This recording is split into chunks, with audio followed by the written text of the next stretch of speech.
Guitar Stories Podcast, your #1 show for everything guitar. Hello, podcast people. Hello, Dan. We decided to absolutely skip the countdown tonight. So if you were watching on YouTube, hello to you. We decided to come straight in with the good stuff. And that is Dan adjusting his camera or his desk? My desk. What's going on? Can you do it again? Dan's got a motorized desk. And if you're listening on the audio version, hello to you. You are missing out big time. So make sure that you catch the live stream on YouTube at some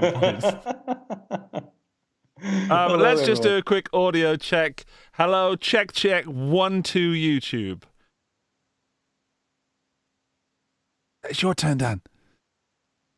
1, 2, 1, 2. Hello, everyone. Can you hear me loud and clear? I can hear you, but and you're looking gorgeous tonight, may I say, Dan?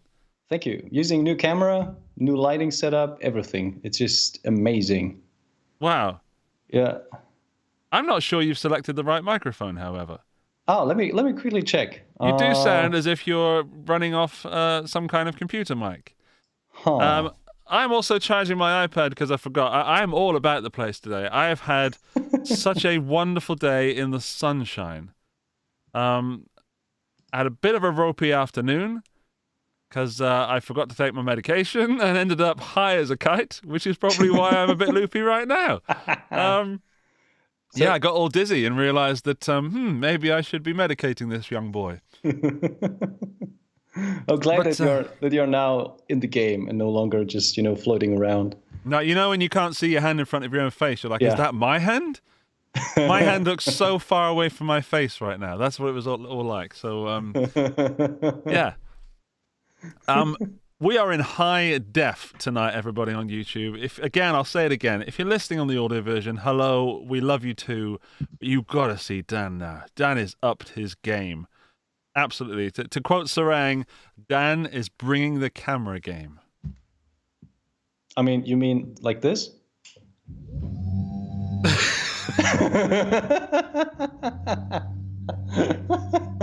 That motorized desk never gets old. It's amazing. Yeah. Oh, yeah.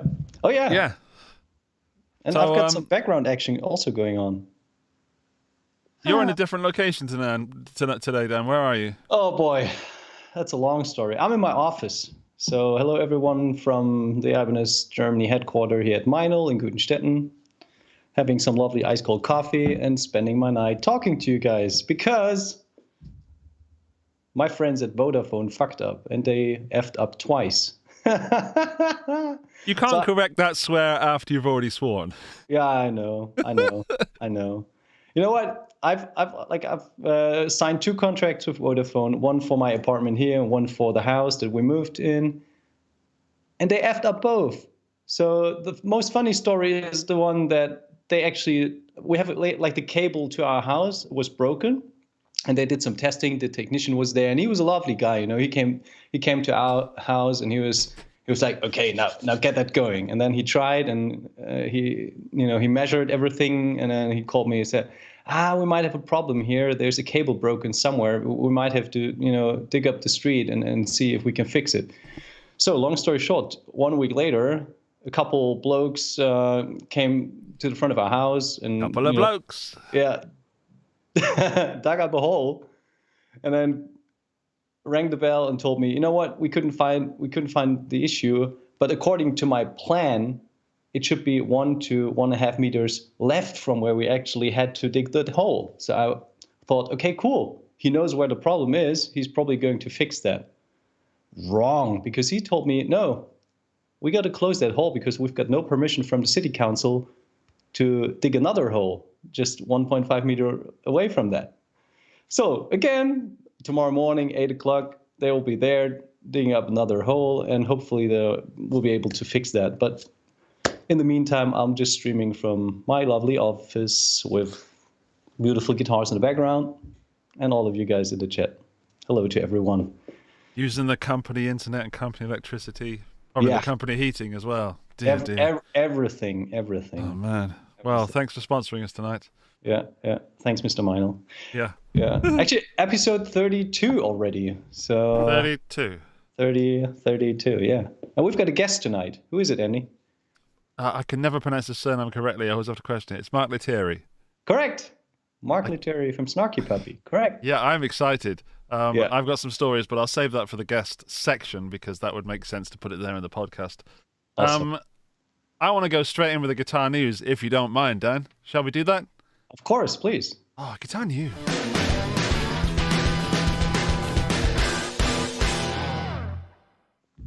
Guitar news. SNAM. Summer NAM is apparently happening in 2021. Who'd have thunk that?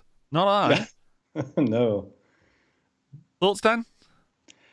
Interesting. They announced it, and you could read the word safety so many times when you scroll through their website. So I'm pretty sure that they know it's a very delicate situation that they are in. But, you know, the US guys, they're very quick in vaccinating their people. So it should slowly get better. Whereas, you know, in Germany and maybe also even in Austria, it's getting, you know, getting even worse, and the vaccination is not working that fast. So yeah, hopefully it will be the first show. I think like 18 months or so. Last big show was probably WinterNAM 2020. Yeah. So and right after that, hell break loose, and yeah, I'm glad that things seem to normalize to some degree. Yeah. I've already been. I can't say I've been invited. That sounds far too official. But I've already arranging things that I could go if possible. What I'm trying to say is someone has an airbed for me. I'm not sure if I want to go. I'm not sure if I'm comfortable with going. But I also have a fear of missing out. FOMO. So I don't know. I'd love to know from the people in the chat. Do they think I should go? And also, yeah, Michaela's pointed out in the chat that 42 Gear Street 2 was a real event in 2020. That was the last huge international event regarding guitars. But that was not like open to the public. That was just... Oh, it was. There were people walking around everywhere on the street as if they lived there. Terrible. Ice cream man popping through, selling his wares. Terrible. Spent so much cash on ice creams that weekend. And I'm lactose intolerant. It was a very windy weekend. That's probably Henning's side business, but he didn't tell you. I bet he was taking a cut. I would. Yeah. Ice cream business. So anyway, back to Summer NAM. We've got some safety stuff. So the National Association of School Music Dealers will blah, blah, blah, blah. Summer NAM. I've never been to Summer NAM before. Have you been, Dan? No. Not at all. Actually, Summer NAM was never a big thing for Ibanez. I think a couple of years ago when they introduced the reissue of the Tallman series, they went to Nashville because, you know, it's very country-esque there, and you know, it's Sure. kind of the cradle of that music style, so that was a good fit. But apart from that, I mean, even in summer, there's not too much news to announce, so it wasn't such a big thing for Ibanez so far. But there were plenty of companies actually exhibiting there. I know Martin is there, the Dario, other companies too. So yeah, I mean, a lot of we gotta take into consideration that a lot of companies have their mother base already in Nashville because True. it's Music City. So for them, it's a rather inexpensive way to exhibit their stuff. It's right across the front door. So.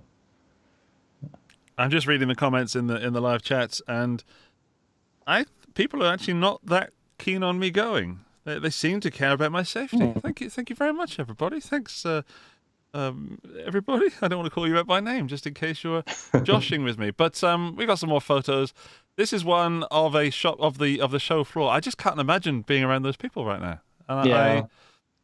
I'd like to know how they. Just to go back to that, it says safely demo new products. I'd love to know. Are they going to be? You know, where they put the pedals in like one of those boxes with the gloves that are attached to the box. Okay. I don't know. Play a guitar inside a box. It's I have no idea. Nuclear plant safe. That's it. Yeah. Looking like Marty McFly from Back to the Future. And something else that's happening this year is Guitar Summit.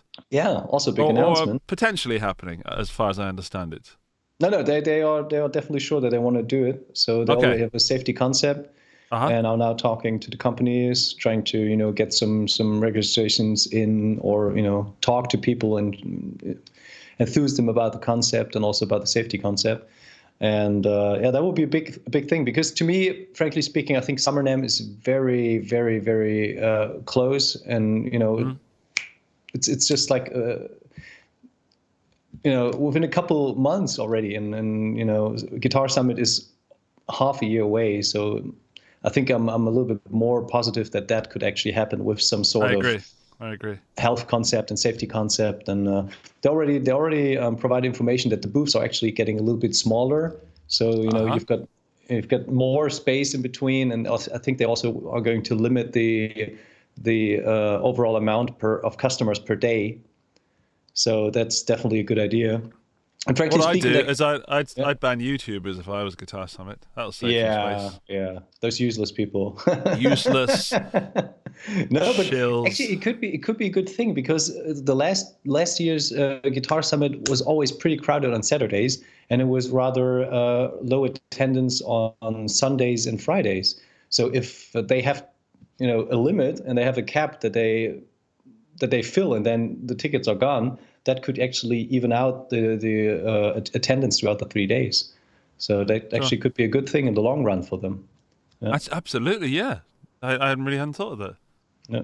The only big question mark for me is if we are going to see like the big names as artists, because frankly speaking, not a lot of people are willing. A lot of artists are willing to travel currently. So Well, then we may see some new artists. Some artists that would not normally get an opportunity. Of course. That's what happened with Gear Street, with Henning's event, that we saw people with, frankly, very small channels who were great, but just happened to have small channels. Yeah. And they had an opportunity they would not normally have had. Yeah. So can be a good surprise. Yeah. Absolutely. Yeah, I'm looking forward. There's an obvious question that people are asking in the chat, and I guess I'm going to answer on behalf of some other people, and I'd say that people are probably in talks of attending the event guitar in Mannheim. Yes. Yeah, people are probably in talks, probably discussing it right now, I would guess. Would I guess sort of in the right direction, Dan? Definitely. I mean, final decisions need to be taken in the future, because then you can make an educated guess of how the whole situation will pan out, Yeah. And also, there was another question if Woody had been introduced at Summer NAMM. I'm not sure about Summer NAMM, but I know there was a big reveal right here at Ibanez Guitar Festival. That was the first time when Woody was actually revealed and was actually also played by Steve. I'll be honest, I thought you were talking about Toy Story. That is not a joke. I had no idea what you were talking about until you said Steve. I apologize on behalf of me and my ridiculously stupid brain. All good. Also, I had a moment, I had an epiphany or a realization as you were talking, and very rudely my brain went there instead of listening. My eyes went, listen to Dan. My brain went, there's 2 episodes of Snowpiercer tonight, and it's the finale. That's where my brain went. So I apologize. Awesome. And if you don't watch Snowpiercer, then what are you doing with your life? But 2 episodes tonight. There was no episode last night. So not only did we not have a podcast, I sat down and watched it, and Netflix said, nah. I was so upset. Really was. Anyway, enough about my piercing snow. Dan, should we move on to the picks of the week? Because it is almost time to speak to Mark Lettieri, and I really want to get away from Snowpiercer. Otherwise, I'm not going to want to talk to Mark. That's really rude. All right. Of course. Time for my pick of the week.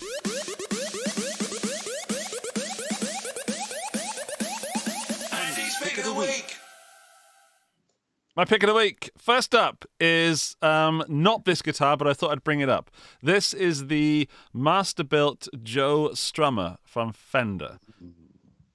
And it's ridiculously priced at around 16 grand, which it's obviously a master-built, so let's get that out of the way, but it's therefore out of reach of many, many people, which is why it is not my pick of the week, but it has in fact taken me to this, which is my first pick of the week, which is the Joe Strummer Campfire Acoustic, which is coming out at around $450, 450 euros-ish, dollars, around that sort of $400-500 mark. And I just thought it was cool. Massive fan of The Clash and Joe Strummer as a songwriter.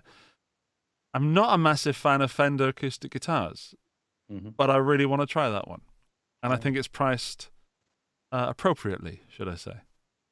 I'm intrigued by the looks. And, 6-in-line headstocks are always something special when it comes to acoustics. Yeah. And also the overall appearance. It's got that, is that matte black finish? I believe looks so. Pretty rad, yeah. Is that like, it almost looks as if it's like a 7/8 guitar or something. Is the body size like just on a regular? It does look small, but I've got some specs here. Let me just imagine that I know how to use a Windows computer for a second. It is a relatively short scale length of 24.1 inches, or 612 millimeters to our Freedom friends, as well as a walnut fretboard and a solid Sitka spruce top. Mahogany back and sides, so probably a laminate, and Fishman electronics.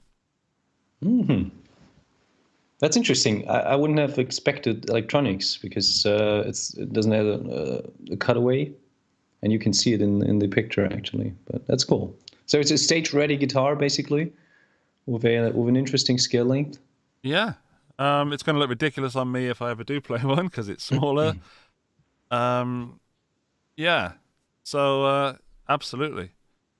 I don't know if it's going to be any good. It was interesting. And anything that comes up about Joe Strummer generally interests me. Are you a 6-in-line guy when it comes to acoustics? Is that something that floats your boat? I don't know. I think it's the Fender Sonoran, something like that. It was the surfy color. Yeah. I don't know. Dan, I'm pretty what's the word, traditional when it comes to acoustic guitars. Side note, took a trip to a guitar shop this week, played an Atkin guitar, a 43, possibly the best acoustic guitar I've ever played. More news to follow in the future. Actually, I talked to a friend of mine who, we chatted about your visit at Klangfarbe, and he just replied, those Atkins guitars, they're even too cheap for what they deliver. I had, sometimes you pick up a guitar. The last time I had it was when I bought my Telecaster Custom Shop and just picked it up, and there was just this magic moment where, it had notes that I'd never played before. So I enjoyed that guitar. I'm trying to speed us through tonight, so I'm going to very politely move on to my next pick, which is also Fenderish. It's the Squier Affinity Series 2021. Oh, wow. They are upping the game when it comes to weird shapes. Yeah, so we've got, firstly, we had a leak of the Jazzmaster, which I'll bring up just there. This was leaked. It's a Jazzmaster Affinity, so it is probably a thinner body, normal scale length, cheaper or more affordable woods, more affordable pickups, more affordable everything, including the bridge, which I've seen a few people online really spreading some not nice things. But I genuinely think Fender or Squier have made a great decision by giving it a Strat-style tremolo, because at that price you're going to end up with some sort of Jazzmaster tremolo that is just rubbish. So to keep it affinity priced, I think Fender have made a good move there, or Squier, depending on how you look at it. And there's a blue one and a burgundy mist. I don't like burgundy mist, but I like the name. So the Jazzmaster, I think I might get the blue one and stick a gold pickguard on it. That's a plan that I have. Ooh. Yeah, and then I've got loads of picks there. So this is the Affinity Series. We've got a double humbucker Telecaster, which is also in black with a maple fretboard. So that 72 Custom Deluxe that I absolutely dig. And I can't really imagine a world in which I will not own that guitar. So as a mod project for the channel, I have to have, I think, probably, maybe, that Squier Affinity Telecaster. We've also got a double humbucker Squier Strat with a 2-point tram. We've got a Jaguar bass with a huge pickup on it in sexy blue, and there's another color that I think it's dark gray. And then we've got this sort of charcoal burst Strat, which is an HSS. That would also make for a sexy mod project. Yeah, it would. You're right. It's just, I'm drawn towards I've always wanted a 72 black custom Fender Telecaster, and that would All be... right. So what would be the first thing you would change on it?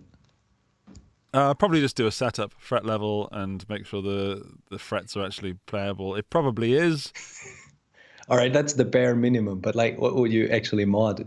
Pickups, right. electronics. I would possibly put new saddles on it. Different, at least lube the nut. Possibly change the nut. Maybe change the tuners. So much like I did with the Mustang. In fact, I've got it here. For the people in the audio world, here's my Mustang Affinity. That's a black one. That's the black one. I put a kill switch in that. I didn't change the saddles, even though I had to cut the screws on them. No, not new electronics. Just really sanded the neck and put new locking tuners on it and put a bone nut. And it's still one of my favorite guitars, and it cost me 120 euros. Yeah, sometimes price doesn't say everything. There's some special guitars, you know.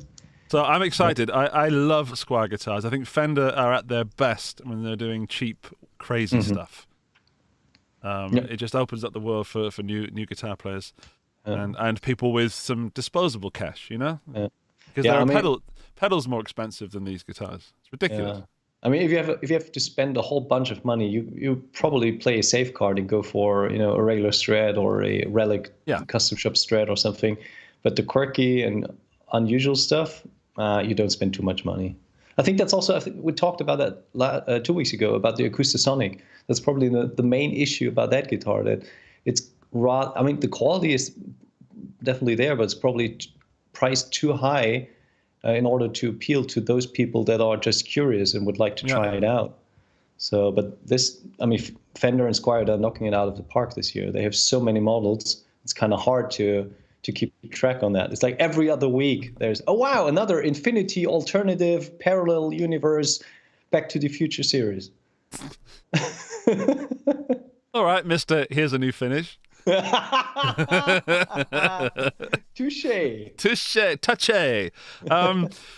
My question is, are they actually going to be able to make them and get them to the customers? Because I know that's been an issue this year with guitars and entry-level and intermediate guitars. Yeah. That's a good point. I hope so, because I'm excited. Did they say anything about when they're going to drop? No.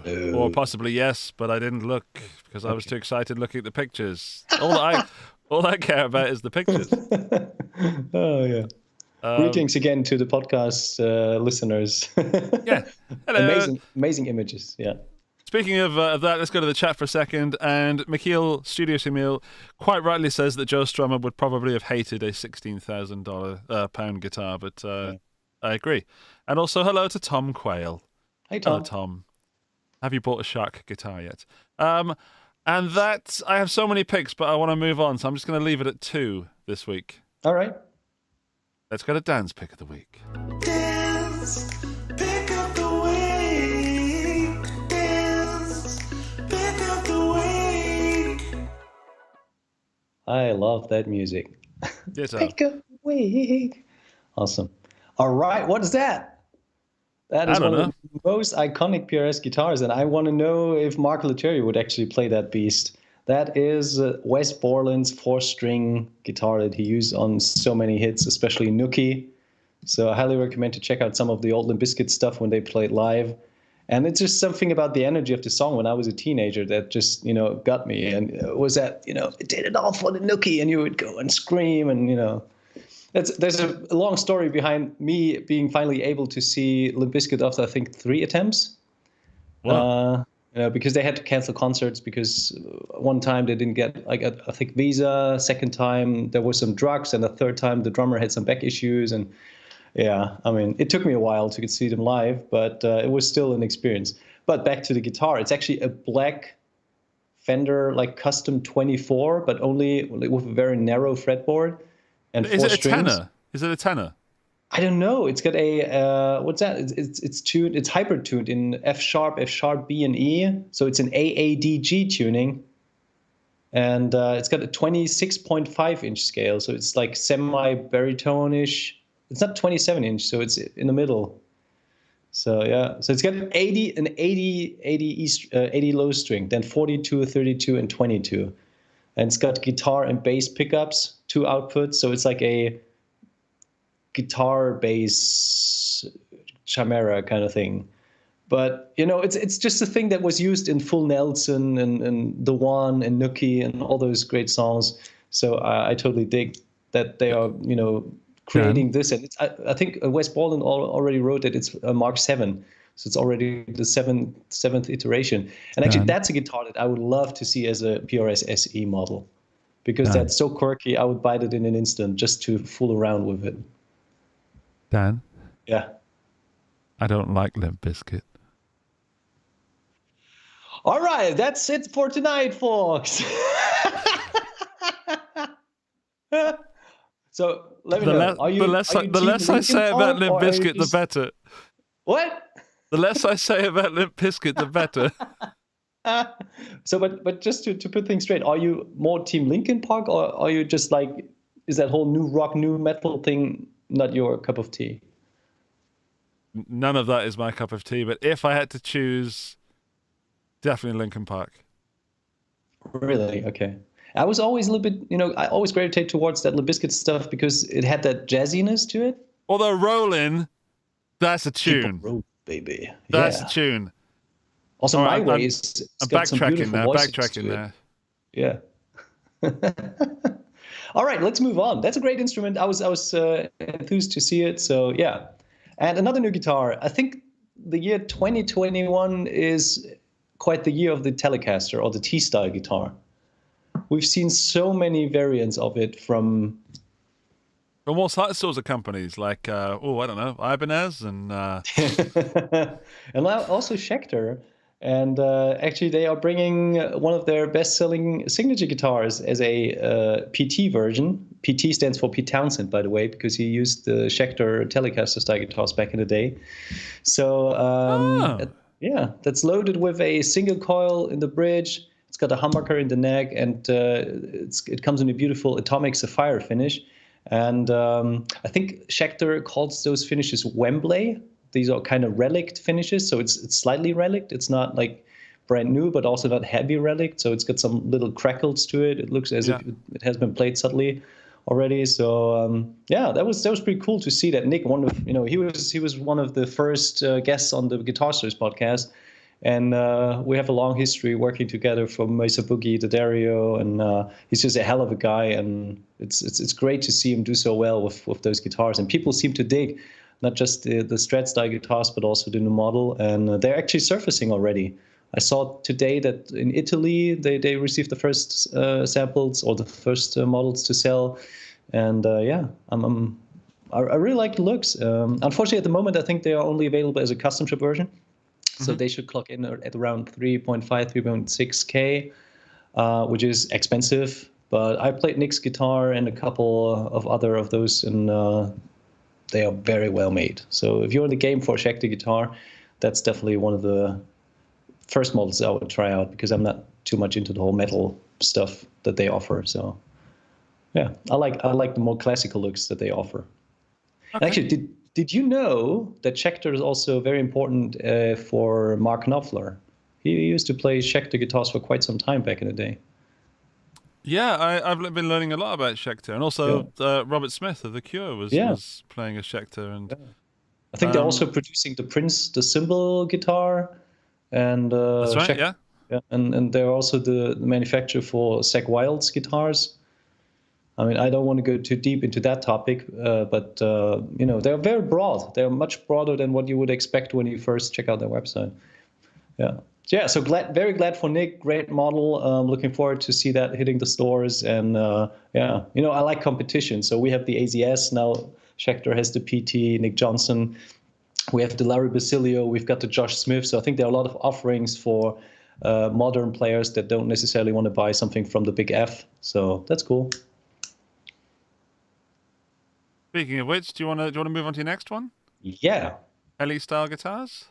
Yeah, another T-style guitar. This time from Reverend. Oh, and you see my Photoshop skills, they suck big time because you still see the white frame. That's disgusting. I'm very sorry. Yeah.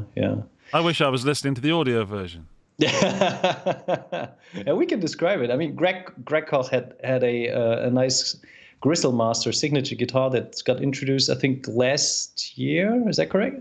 Correct me if I'm wrong. I thought it was more older than that, but Older than that? Yeah, well, I'm not sure, but it wasn't too I old. don't know, dude. The whole year is a blur. Yeah, same here. So yeah. Anyways, but this was still like one of the more quirky T-style guitars, and I really, was digging that look. And now they updated his signature guitar. Now the Grizzle Master becomes the Grizzle 90, and it's the next iteration of his signature guitar. Comes with a T-style body shape, and what they added is P90 pickups and a Bixby-style trem to it, which is quite unique for a Tele-style guitar. So you got soap bar pickups in it. You got Fishman pickups, because Greg Koch is a signature artist, and he's got his own pickup set. That's pretty cool. The Bixby, it's an original, not just Bixby style. It's an original Bixby tremolo with a roller bridge. Corina body, which is actually chambered, which is a big, USP for Reverend guitars, but they're rather lightweight and have a very airy, kind of warm sound, but still offer that kind of twang that you need. So they're like in the middle of it. So I really like that. And yeah, apart from that, it's a cool instrument. So which color would be for you? The gold one, the midnight black, or the Bradford beach blue? I'd have to go for the gold. The gold one? Oh, I have to. Just you because like gold. I do like gold. Just because I like the other two, but I'd be thinking of the gold one if I were playing the other two. You know what I'm saying? I mean, nothing wrong. Is that also a bound neck? Am I seeing a bound neck, or is that just? Of course. Oh my goodness! However, this was brought up in the Guitar Geek Facebook group recently, and the price was rather off-putting. How much is it? Like 2K? It was close to like 2K, which don't misunderstand me. I love what Reverend do, and they make some quality guitars. However, I thought that was surprisingly high. My brain instantly went to sort of 1,300, that sort of area. I'm not saying it's not worth it. I'm not saying that they're charging too much. It's just I was surprised, and so were a few other people. However, I've been talking with Reverend recently, and we will be doing some work together in 2021. So I would assume I will actually get to play one of those and eat my words. So I look forward to it. Great. Yeah, you laugh like Eddie Murphy then. I do. Why have I never noticed that? I think it depends on my mood. I can't laugh. No, that's awful. I don't think it's something funny. So there we go. All right. Shall we conclude with buy, burn, borrow? Yes. Or buy, burn? But borrow. I don't suppose you brought your little sticks with you, did you? No, sorry, I don't Rosalie. think you did. So no.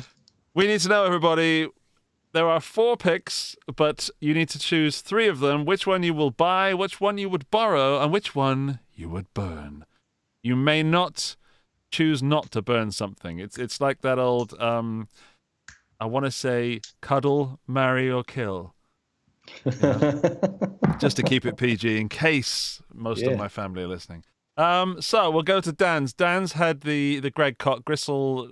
Was it Gristle 90?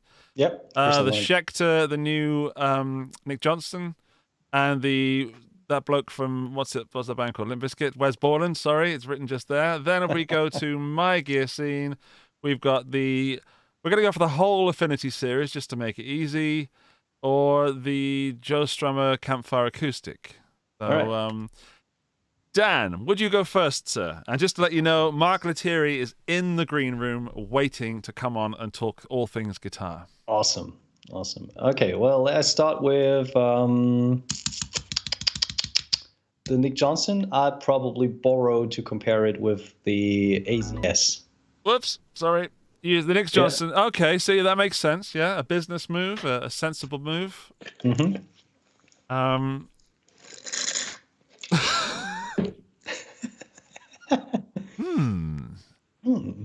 So we've got some stuff in the chat. I'm confused. I know which one I'd burn. All right, which one is it? Don't tell me. Come on. Come on. It's got to be the Wes Borland. No, actually, that's not fair. Do you know what? I wouldn't burn the Limp Bizkit guitar because I know nothing about it. I would absolutely have to borrow that one. I've changed my mind. I would have to borrow the PRS Wes Borland 4-string monstrosity just to see what it's like. And then possibly start wearing a baseball cap backwards and pretending to rap. So that would be my borrow. That's a surprise. I really shocked myself then. Interesting. Well, fair enough. Then I'll go on and say that would be my buy if it was an SE version that would clock in at around like 1K. I'll definitely try that just to fiddle around with it. And actually, I could totally imagine seeing you fiddling around with that thing and having fun with it. I think so too. Imagine that through a big muff. Yeah. Oh damn! Now I need that guitar. Oh, what are you doing to me? First you would be giggling like a little schoolgirl, and later you'd be singing Limp Bizkit songs and play stuff like Nookie. Dum dum dum dum. Okay. Dum, dum. Which one are you gonna? No, you're gonna buy that one, right? But if it was an SE, yeah, the SE I would buy. Oh, of course, I've got to buy the Squire Affinity series. I'm going to buy the Telecaster 72 custom thingy job. And you would mod the hell out of it, right? And mod the bejesus out of it until it no longer. Yeah, I'd mod it. Awesome. So that's my buy. Yeah. Now we need a burn, Dan. Oh goodness, it's difficult. You know what? I would take that Joe Strummer guitar to a campfire. And instead of playing it, I would burn it. Not a big fan of the looks. Really? No. I like the musician, but I'm not a big fan of the looks. So, not my pick. I would burn that one.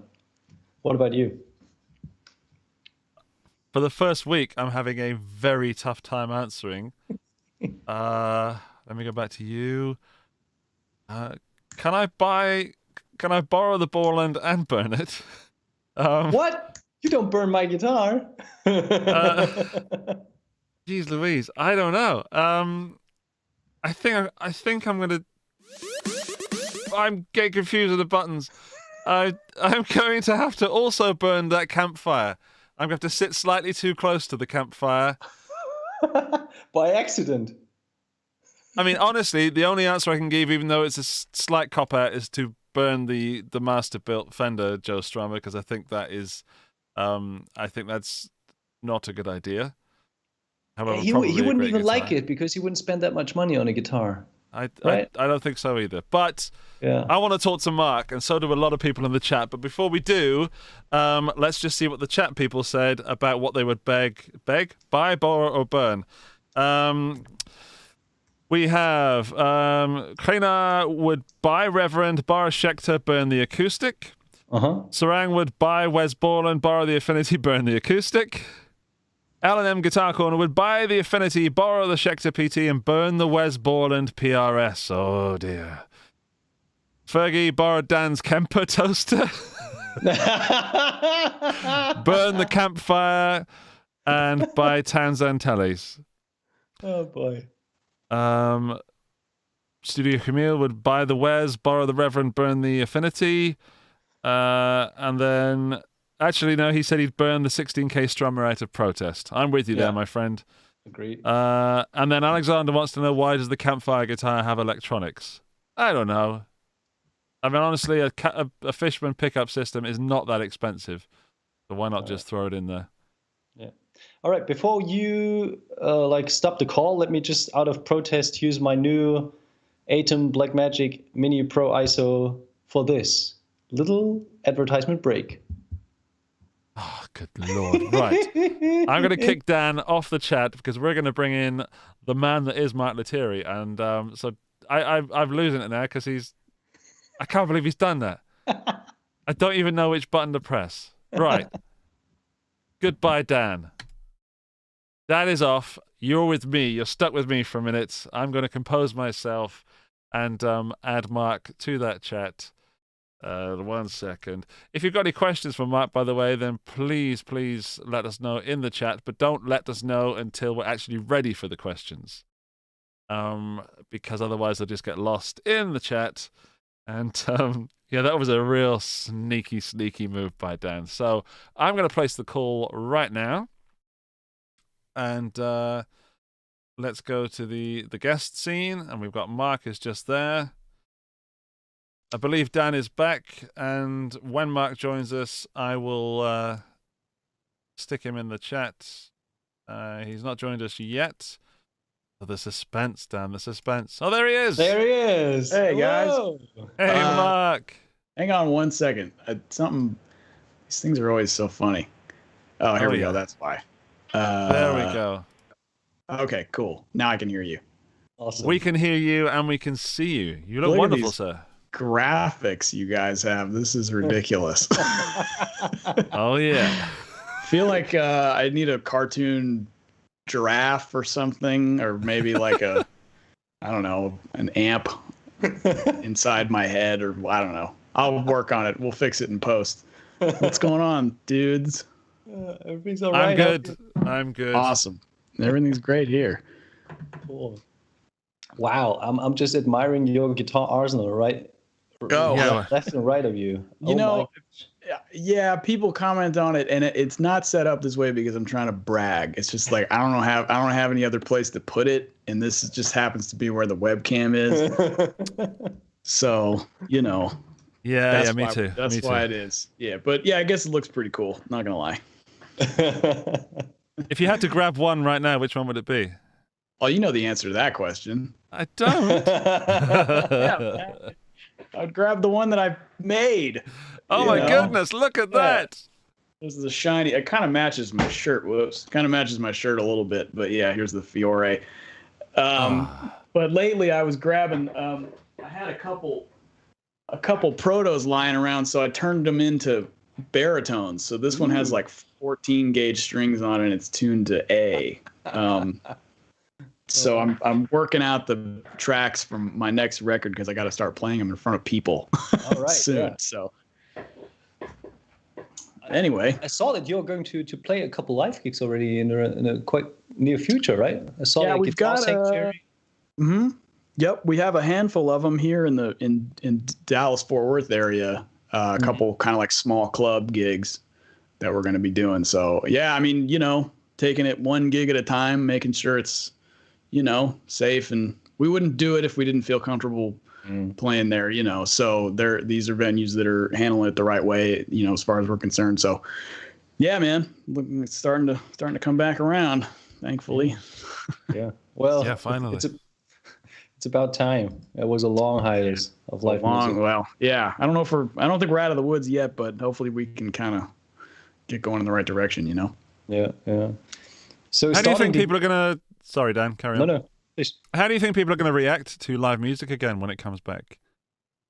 Well, I hope they still think we sound good. Haven't been playing in quite a long time, but you know, I'd like to say that it's just going to go back to normal. We'll see. You know, and I think a lot of there's probably going to be some different, you know, rules as far as how fans can participate and watch and things like that, but you know, every venue's different. I mean, even just down to the way that the place is set up physically is going to determine how they can handle a gig, where their bar is located versus where the tables are, versus the you know, the theater seating, or if it's standing room or whatever. So I think each club's going to hopefully handle it in their own specific right way, you know, and I think people will just hopefully abide by whatever rules are in place and do their part so that we can keep doing the stuff, you know, and maybe I think maybe people might be a little bit more generous about, you know, spending some money to see a band or buying some merch at the end of the night or something, because they know that a lot of us have been without income for a year.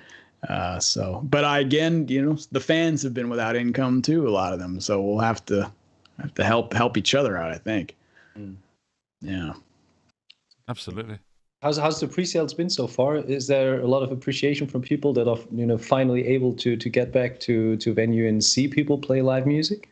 So far, yeah. I mean, I think, you know, in Texas, live music, especially where I live, has always been a big part of the community, and so I think people are just ready to go, ready to get back to it, you know, and handle it. So, yeah. Yeah, and you're going to bring a full bag of new and amazing songs. I think the last song that I caught up was Starcatchers featuring Steve Lukather. Yeah. So Well, you're we'll be playing that one, but without Steve. Yeah, you can Unless bring he him wants too. to come in. I don't know. I got to ask him, like, hey, man, you want to come to Fort Worth for a gig? He might do it. I don't know. That would be pretty awesome. Yeah. So, I have this record come out on April 16th. It's the second Baritone Sessions record. And so I'm working up as many tunes of that as possible that I can play as a quartet and still have it, have the same power, because obviously there's a lot of parts on the records and stuff like that. So, but I think the grooves are there and the compositions are strong that it'll translate it with a smaller band. So, yeah, man. Yeah. Oh man, I'm excited. I'd be so excited to be in a room with your music right now, because I have this. It's almost a fear that when I go to my first live concert, I'm just gonna freak out and start doing something that I would call dancing, but flailing my limbs.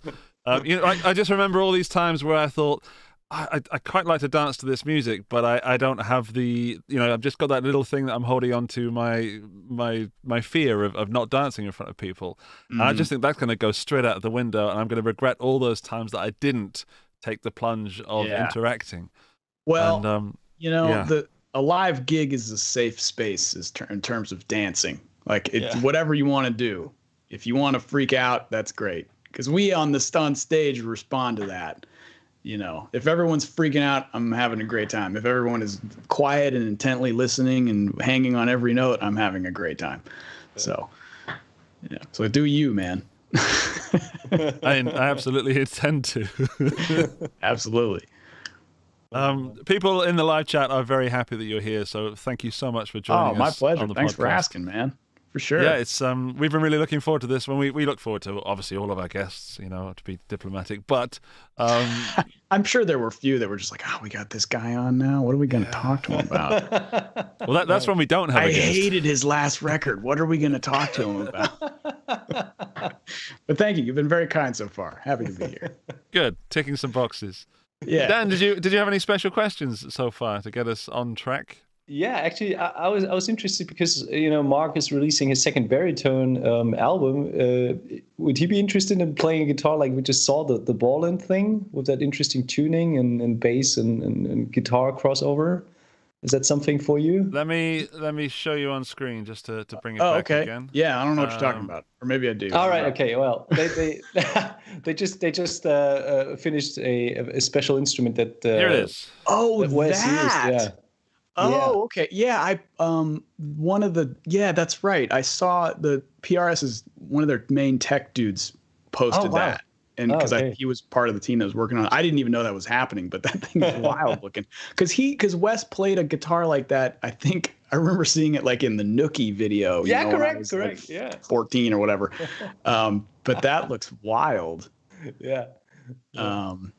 Actually, I don't have anything like that. Yeah, you should probably ask Paul to build you one like that, because I might. If I ask him if I throw any more ideas at them, they're gonna be like, "Dude, just take a second. Wait a minute." We're very or not. I mean, every artist is very specific when it comes to signature guitar. But what was especially on the Fiore? What was the part where you were the most difficult to deal with, or the most specific when it comes to how you wanted it to turn out? Was that the pickups? Was that, I don't know, the design? A little bit of both, maybe. I mean, since it is kind of a newer body style for them, and so we did adjust some geometry back and forth to kind of get it to feel right, but also look right. So that was a challenge, not a challenge, but that was something that we put a lot of effort into to make sure that it worked well. And then with the pickups, we did kind of go back and forth with different windings. And because what I wanted with this guitar is I wanted all the positions to sound good, and I wanted them to all be usable. And so that's part of the reason why we just developed our own pickups, because we just thought, well, look, we can just get in here and get it exactly the way we want it. And because it does do some kind of fancy switching things, and so I didn't want it to just have a bunch of features that were all sort of kind of good. I wanted them to all be awesome. Yeah. And so we figured that winding our own pickups would be the best way to get that, but that required a little bit of effort. balancing the treble. We got the bottom end good, the way I wanted it. And then it was kind of like figuring out where we wanted to put the treble level, because sometimes it would be a little too bright. Sometimes it wouldn't be bright enough. And then that's just talking about the neck pickup. Then we had to combine that with how it would feel with the bridge pickup, where we went back and forth with how hot it needed to be. Yeah. My experience with a lot of times with humbuckers in the bridge of sort of bolt-on style guitars is that they're either not powerful enough or they just overpower the whole guitar. Yeah. And so I wanted a nice little even keel, and it's a humbucker that I can play clean, which I don't normally do. So it's kind of cool to have that functionality out of it. So yeah, we spent a lot of time on the pickups for sure. Was the bridge humbucker, was that like the toughest pickup, or was it like equally Like the hardest one to nail down? Yeah. Yeah, maybe so. Because when we first started, I thought in my head I wanted some kind of more vintagey sounding thing, but then we found that the neck pickup was just kicking its ass. Yeah. And so that, you don't want that. But I didn't want to like take anything away from the neck pickup. So we just kind of had to keep adding winds to the bridge pickup till it got to where it needed to be without going too far over the edge.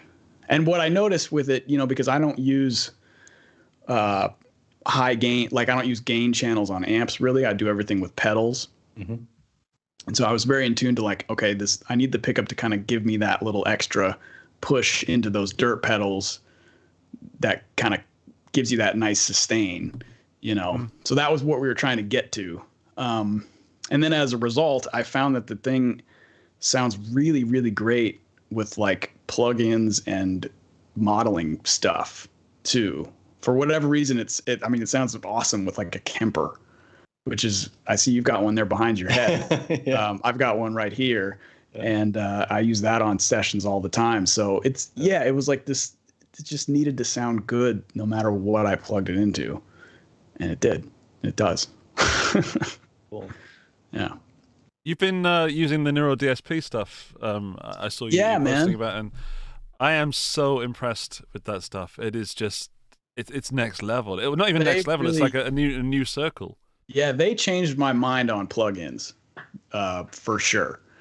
And because I hadn't really, or the ones that I was used up until that point, I was like, okay, but yeah, So yeah, I used it a whole bunch on the next baritone record. Cool. Yeah. And are you using it cleans, or are you driving? All of them, man.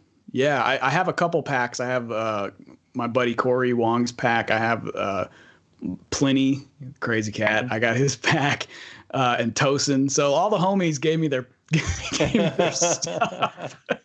So thanks, guys. And yeah, so I was using a combination of those for different parts on the record, and I use them on sessions too. People send me tracks. Yeah, it's another very usable tool, I find. Yeah. Absolutely. We got the new SLO plugin. Tom Quayle is saying that the SLO plugin is excellent. Oh, cool. I bet it is. I have not tried that. I'd like to have a go on that one. I'm really into plugins because of the convenience, but also quite like the pictures. The graphics are solid. Yeah. I don't know who does their design, but it's very great designs. I like that. Yeah. Yeah, I don't know what. I'll just be honest. It's just like, it looks pretty. I like it. Yeah, you're a simple man. That's how I got married. That's how I met my wife. I was like, "You look pretty. I like it." And then she was like, "Well, yeah, I guess you're okay. We can hang out." I tolerate you. I tolerate you. Oh, you're a musician. Ah, yes. Okay. Yeah, is that? Do you find that you get a few extra points for being a musician at the beginning of a relationship, and then they sort of deteriorate throughout the years? No, I lucked out totally. She's the best, and she was around, when it was like, hey, babe, I'm going on tour with these guys, Snarky Puppy. We're gonna sleep on floors, and I'm gonna bring home $10. And she was like, okay, have fun. I'm like, really? She's like, yeah, you're living the dream. I'm like, I guess I kind of am. I love you. So yeah, she's the best. So were you already married at that point? No. We've been married about 9 years. So, but we dated, like, she was my girlfriend throughout a lot of the sleeping on floors years. So, yeah, she got a nice engagement ring. I bet she walks with an extra pep in her step these days. I'm sure she's very proud. Yeah, I hope so. I don't know. I'll send her this. She can be like, stop talking about me on your podcast. Talk about the other guys. Right. I'm just asking for the people in the chat if they have any questions for you, because I know our chat people are very, very polite and very nice people. Hey, that's awesome. Congrats on being like the one podcast where that's like a thing. Yeah. No, genuinely, this is a thing. They're so nice, aren't they, Dan? Yeah, lovely. I mean, that was the whole proposition when we started the podcast. We didn't want to rant about stuff.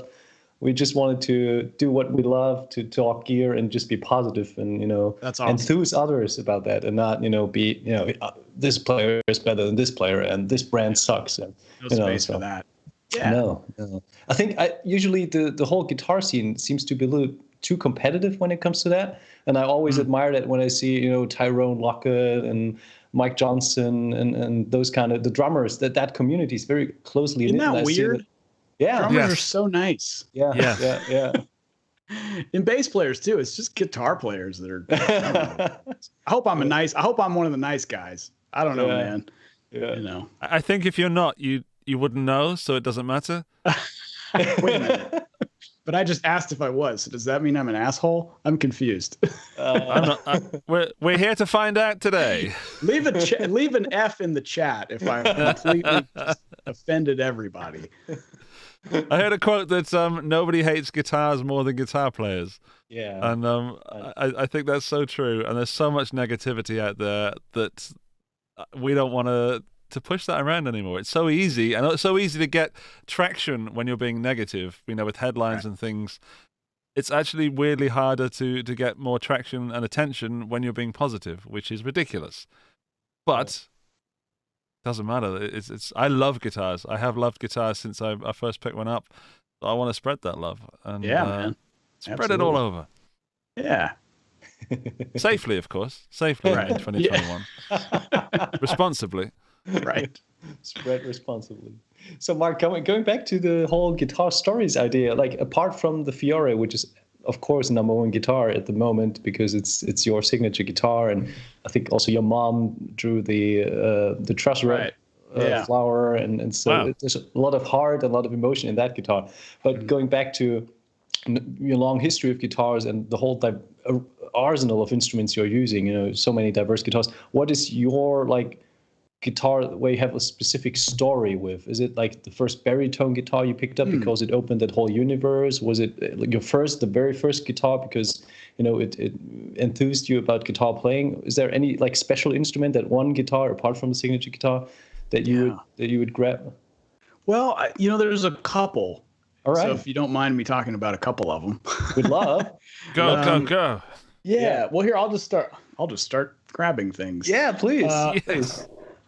So whoops, sorry. So this one I've had forever, and it started out, I got it when I was 15, 16 from a Guitar Center, and it's a standard Strat, but it's sort of been very highly modified. And I'll never get rid of it because it sort of was like my first real cool Strat, so why, that's it. It's got a Don Grosh neck. Don is one of the finest builders in the world. And he put a new neck on this thing, because the original Fender neck had just totally warped. But I've been changing a million pickups out and switching things and all kinds. So it's almost kind of like not a project guitar, but I've done a lot of things to it just to try out sounds and see what works. And so this guitar is special because it was on all the early Snarky Puppy stuff that I did. It was on my very first solo album. It was like this guitar with the old Fender neck and very different pickups were like this, and a Fender DeVille 212 amp was like my rig forever, and that DeVille is in the closet actually. Unfortunately it doesn't really work anymore, but things like that, get gear that was with me during the real formative years of gigging and grinding and hustling, which I still do a lot of hustling. But the gear like that, I'll never get rid of, you know. I don't really get rid of stuff anyway, but those things always hold a lot of memory. Let's see. I mean, the first baritone is just this Dan Electro here. Wow. Yeah, which I bought, you know, I think I ordered it from Chicago Music Exchange or something because I just needed a baritone sound for studio stuff. But then one day I started going.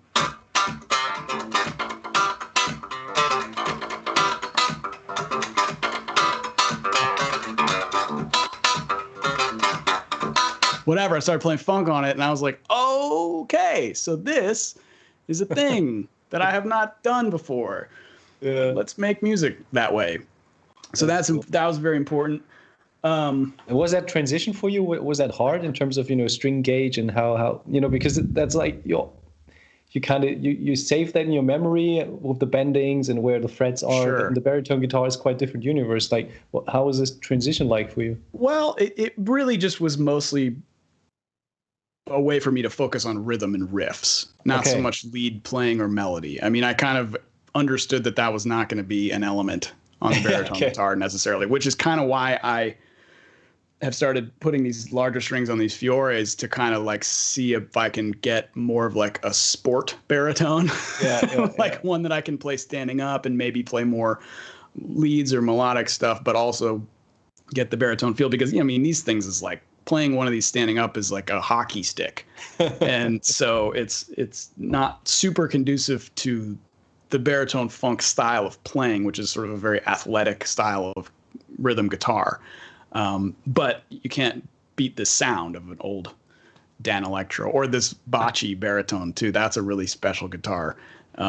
This guy, this is the one that's on all the Fearless Flyers stuff. And it's, you know, it's a bigger, it's not quite as long as the Dano, but it's just long enough. But I had it built out like a Tele.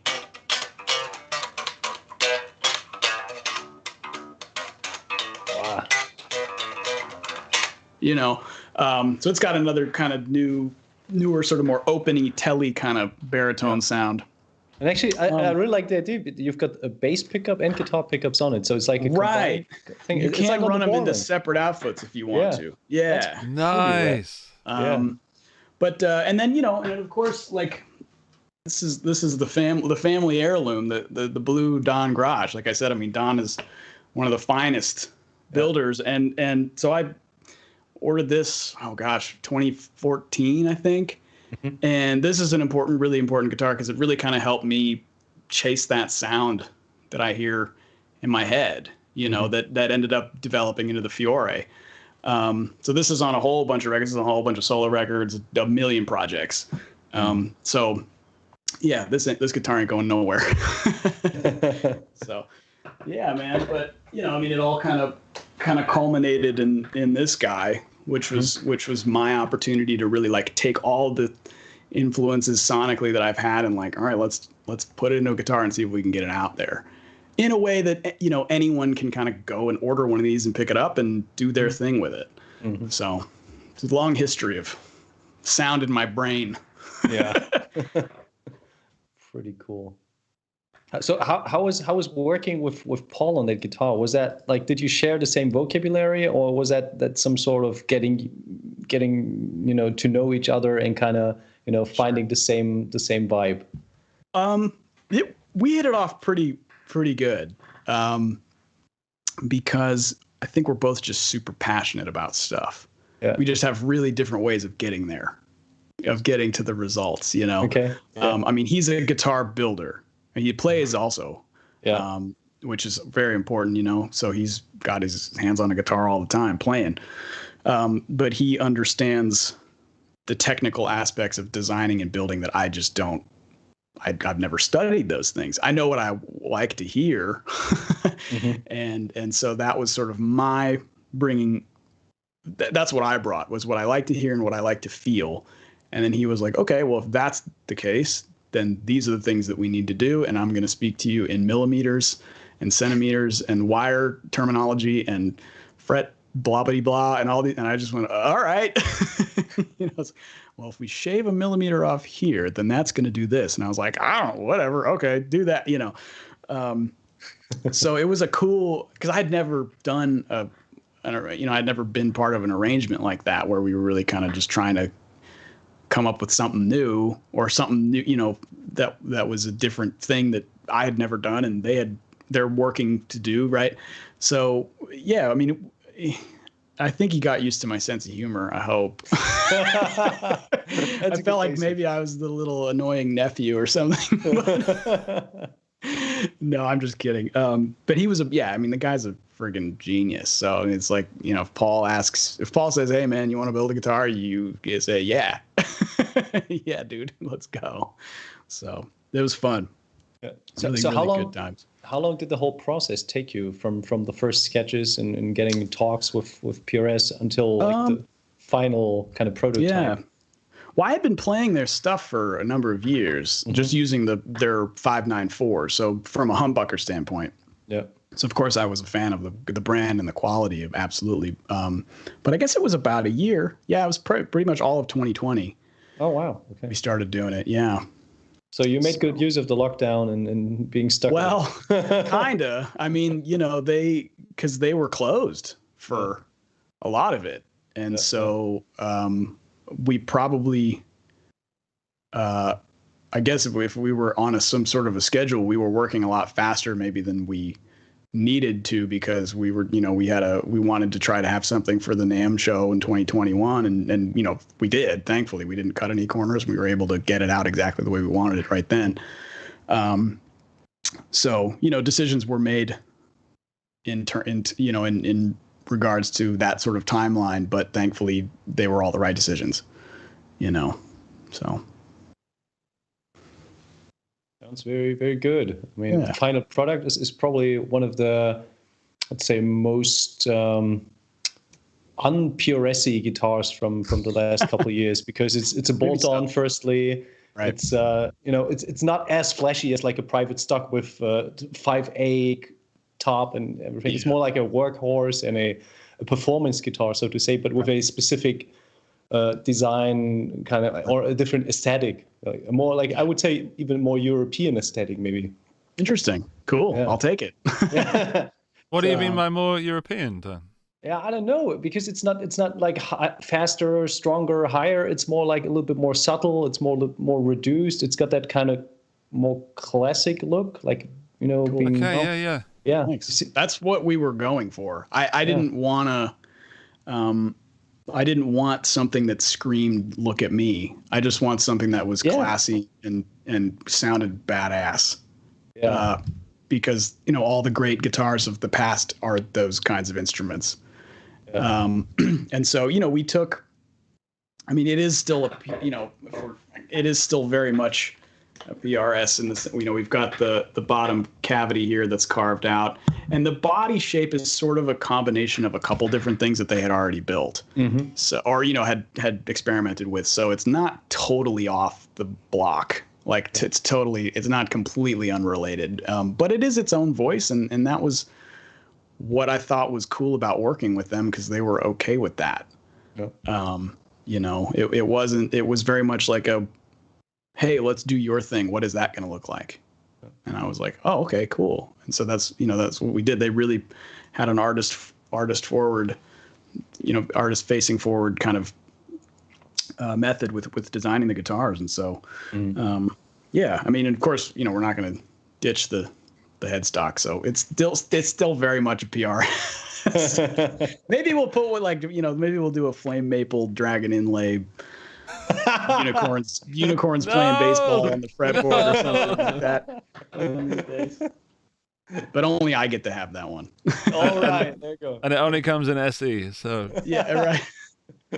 Exactly. So yeah, please. No, I was just thinking about an SE. I know it's way early days, but an SE version would be phenomenal also. I think that opens a lot of doors. Well, hey, I mean, this is the beginning of a beautiful relationship, as they say. Yes, so who knows what's going to happen in the future. Did you get some response so far? Because like, did the guitar already hit shelves, or is it still like? Not yet. I think it's still a little bit. Okay. I don't want to speak out of turn here, but I feel like it's late spring, early summer, maybe when they're gonna be ready. But yeah, I mean they're on. You can get them everywhere now. You just have to pre-order them. Mm-hmm. So. I think it will be like a very special feeling once your fans will be, posting about, oh, I picked up the new Lettieri and look at that, and look at it. I don't know how I'm gonna respond to that. I mean, I did a little bit with the Melody overdrive pedal, and that was like, I was like, oh my gosh, like what? Like people buying, cool. But yeah, I think with the guitar, that's something I've thought about since I was a young kid, and so yeah, that'll be a cool, and hopefully people are liking it. Hopefully they're not like, I got the Lettieri thing and it sucked. Going back in the bag and returned. I hope Sweetwater has free shipping or whatever. Free return shipping. But I think people will like it. I think they'll like it. Everyone I've let play it, I have to give it. Hey man, I need that because I gotta do the gig. Yeah, can you hook me up with Paul? Right. 2 weeks ago we had Richard Shaw from Cradle of Filth on the podcast, and he was cool. pretty intrigued too. All right, awesome.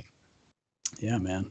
I've messaged him actually because I forgot to remind him, and he's obviously a busy guy. He's moving house at the moment, but he will be joining us at some point in the chat. All right. Assume cool. he's doing something, but yeah, he was very excited about watching this episode. So it's nice to keep it in the family and keep all guitar players enjoying others. Yeah, man. You mentioned your pedal just a moment ago. I'd love to talk about your pedal board that you posted on Instagram. Okay. Your most recent post, and I've got a photo that I can drag on screen. There it is. Hey, there it is. Good, because it's in my car, so I wasn't about to just get it.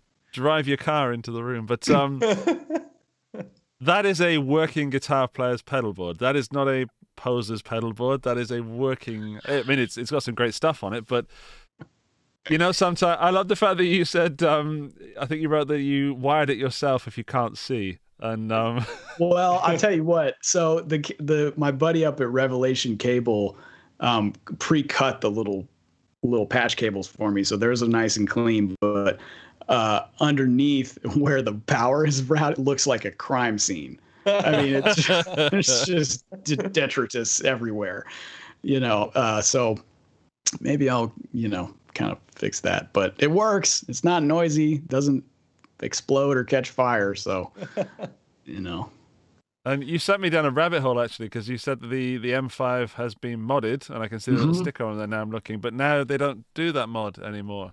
He does not, unfortunately. Yeah, it's on his website. I think it was something with I don't know, there's some sort of components reliability issue that he was running into, so, which is a shame. But Jack makes great stuff. He makes his own pedals too, so I would say everybody go check that out.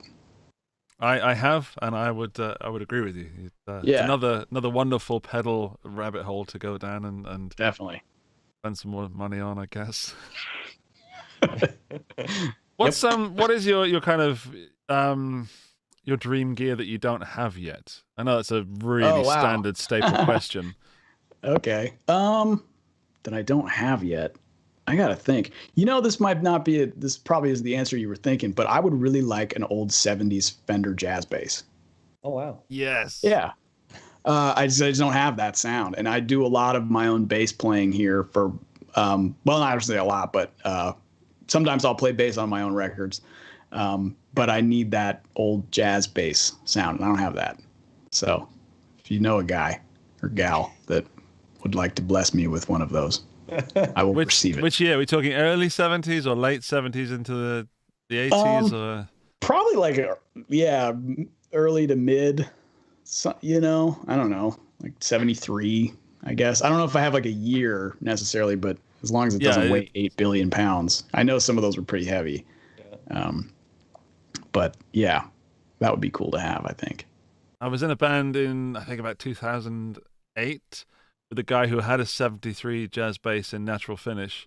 And he was very, very short. And I kid you not, the bass was almost as tall as he was when he put it on the floor.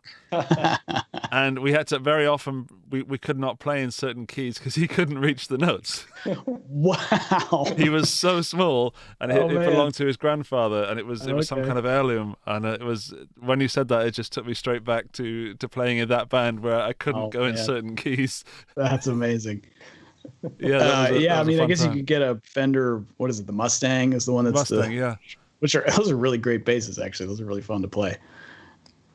absolutely. Yeah, I'd have to say a had lot of fun. 70s jazz bass would be really cool to have.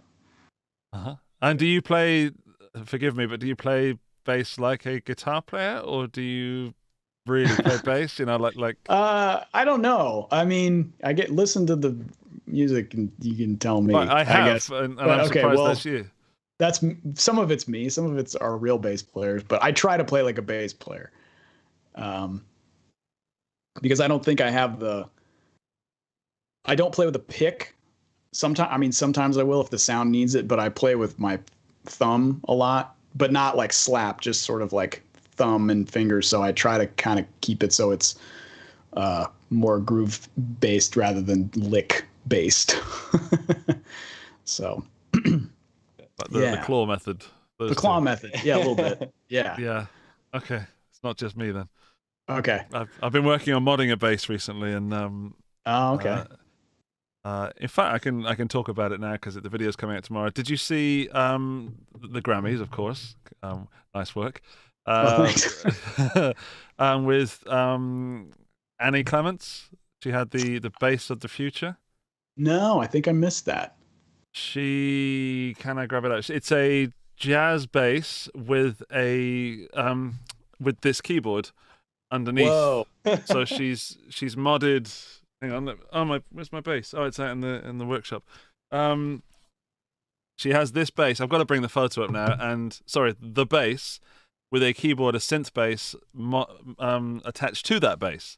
Cool. So she's doing synth parts in I think in the verse and bass guitar parts in the chorus. That's or rad. possibly the other way around.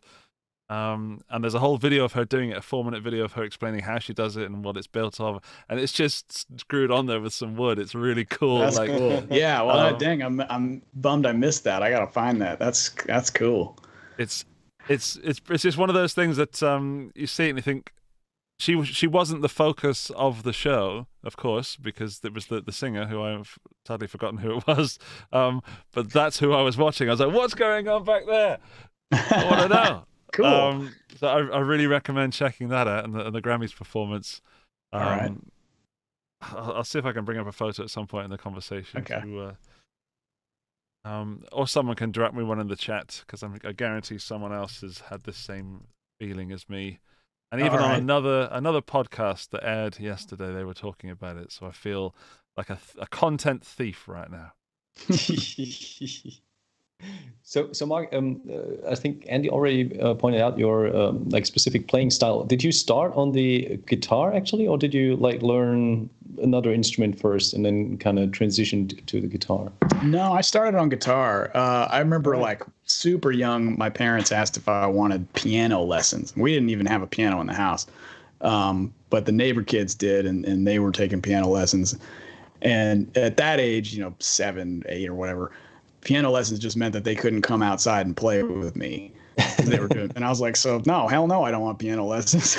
Yeah. I'll ride my bike, so there was no piano lessons. And then guitar, I kind of just stumbled upon because my parents had 1 or 2 old acoustics in the house. Just my dad plays a little bit. My mom had bought one at some point in her life thinking she was going to learn and then never did. Okay. And so I just kind of stumbled upon it that way, and then it turned into what it is.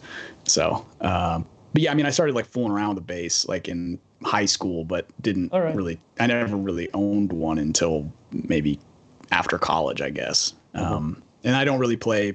I program stuff on a MIDI keyboard for keyboard parts and drums and stuff like that, but I'm not a keyboard player. Mm-hmm. I'm really just a guitar player who owns basses, except the 70s jazz bass. I don't know what else yet.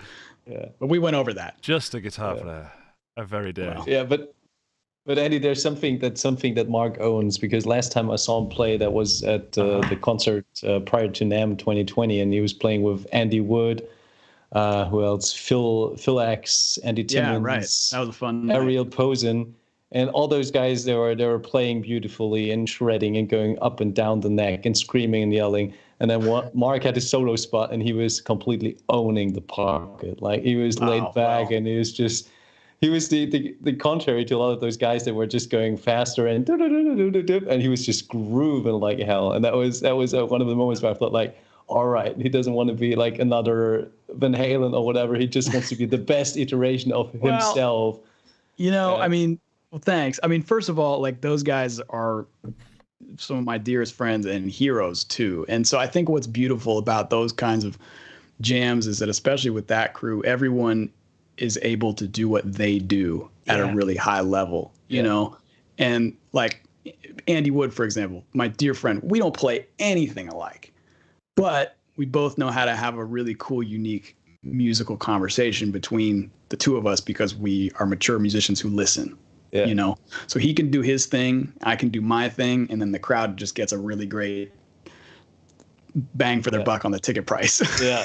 You know what I mean? So I love situations like that where everyone is unique and everyone has their own voice and everyone lets the other player do what they want. Like, I never have been in a situation with players like that where I felt like I had to compete or I felt like I had to one up the next guy or anything. And hopefully I don't, you know, the other fellas don't feel like that either. I mean, that's kind of why we're all there, is because we all have like such mutual respect to let each cat do what they do.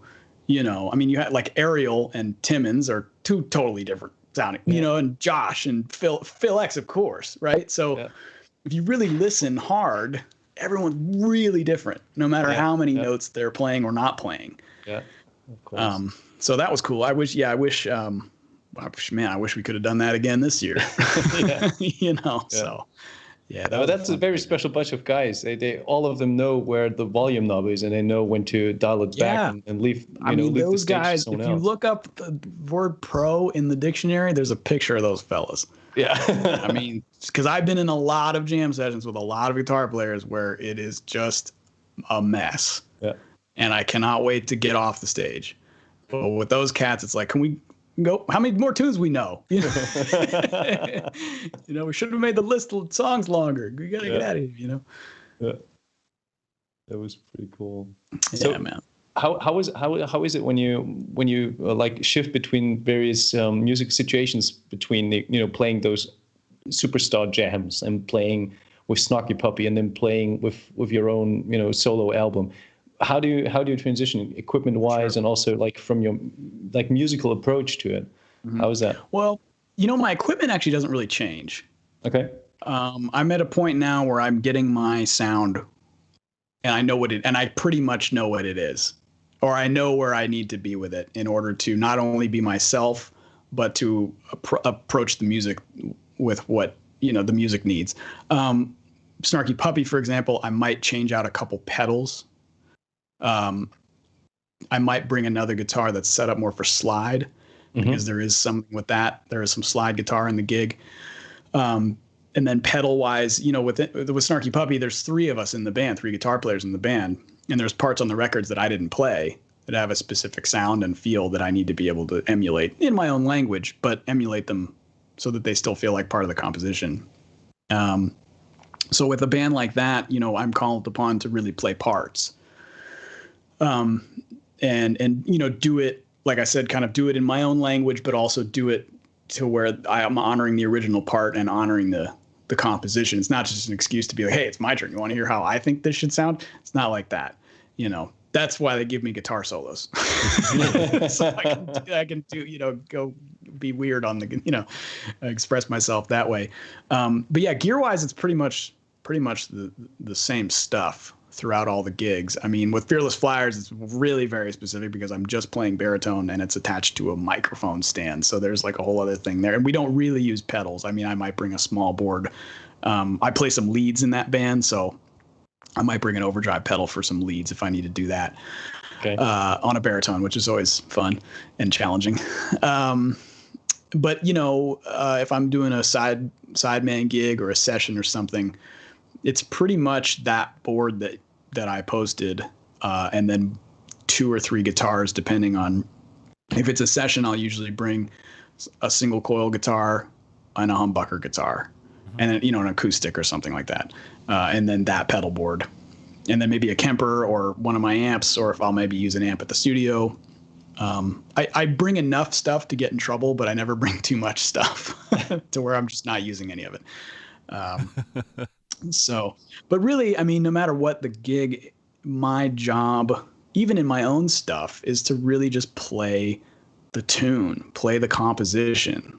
Yeah. Don't really play guitar, play the song with a guitar.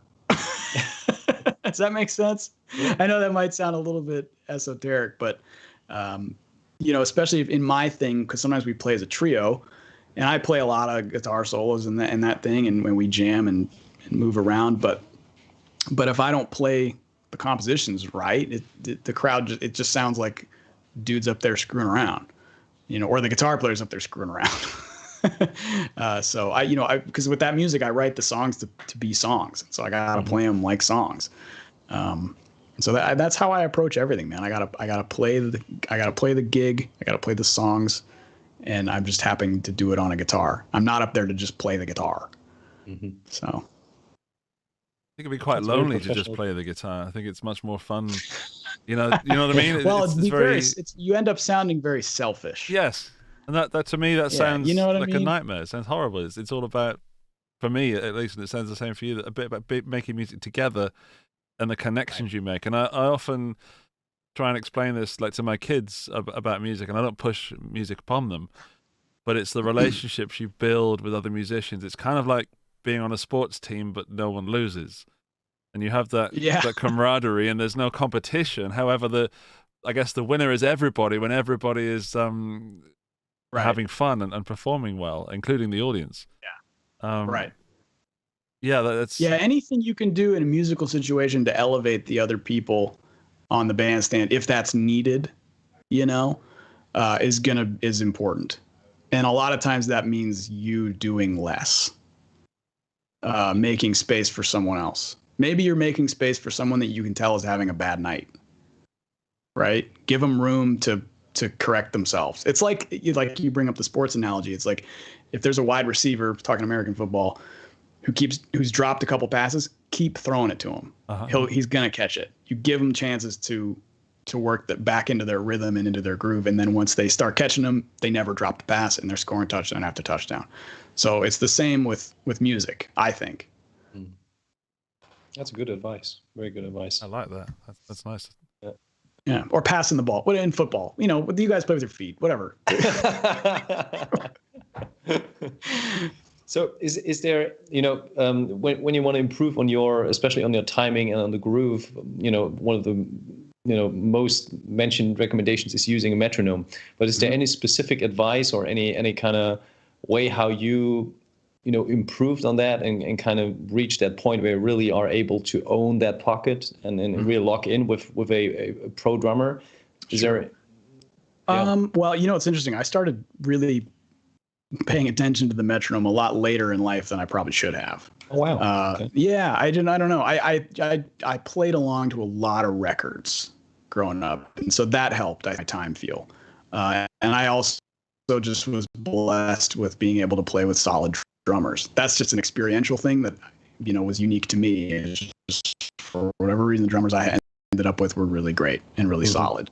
And so that's great. But, now I'm very conscious of the metronome because so much of what I'm doing is on a studio session level, and so I do put in some work in that respect now. One thing that I do, and I've talked to a lot of people in clinics about this, is because they ask the same question. If you have like a DAW that you can use, a Logic or Pro Tools or whatever the heck it is these days, if you record, you can do, this is kind of cool. Bring in like a drum loop. Okay. Come up with a groove for yourself and record yourself playing to the drum loop, no click, right? Mute the drum loop, turn the click on, and see how you sound. Oh wow, that's cool. And see listen to how you sound, listen to how the part feels that you came up with, right? And then do the reverse. Just record yourself to the click, hopefully with the same feel. Turn the click off, put the drum loop in, and see how it works with the drum loop. Right. And then pretty soon you can kind of start hearing the differences of what you need to work on. You know, generally with if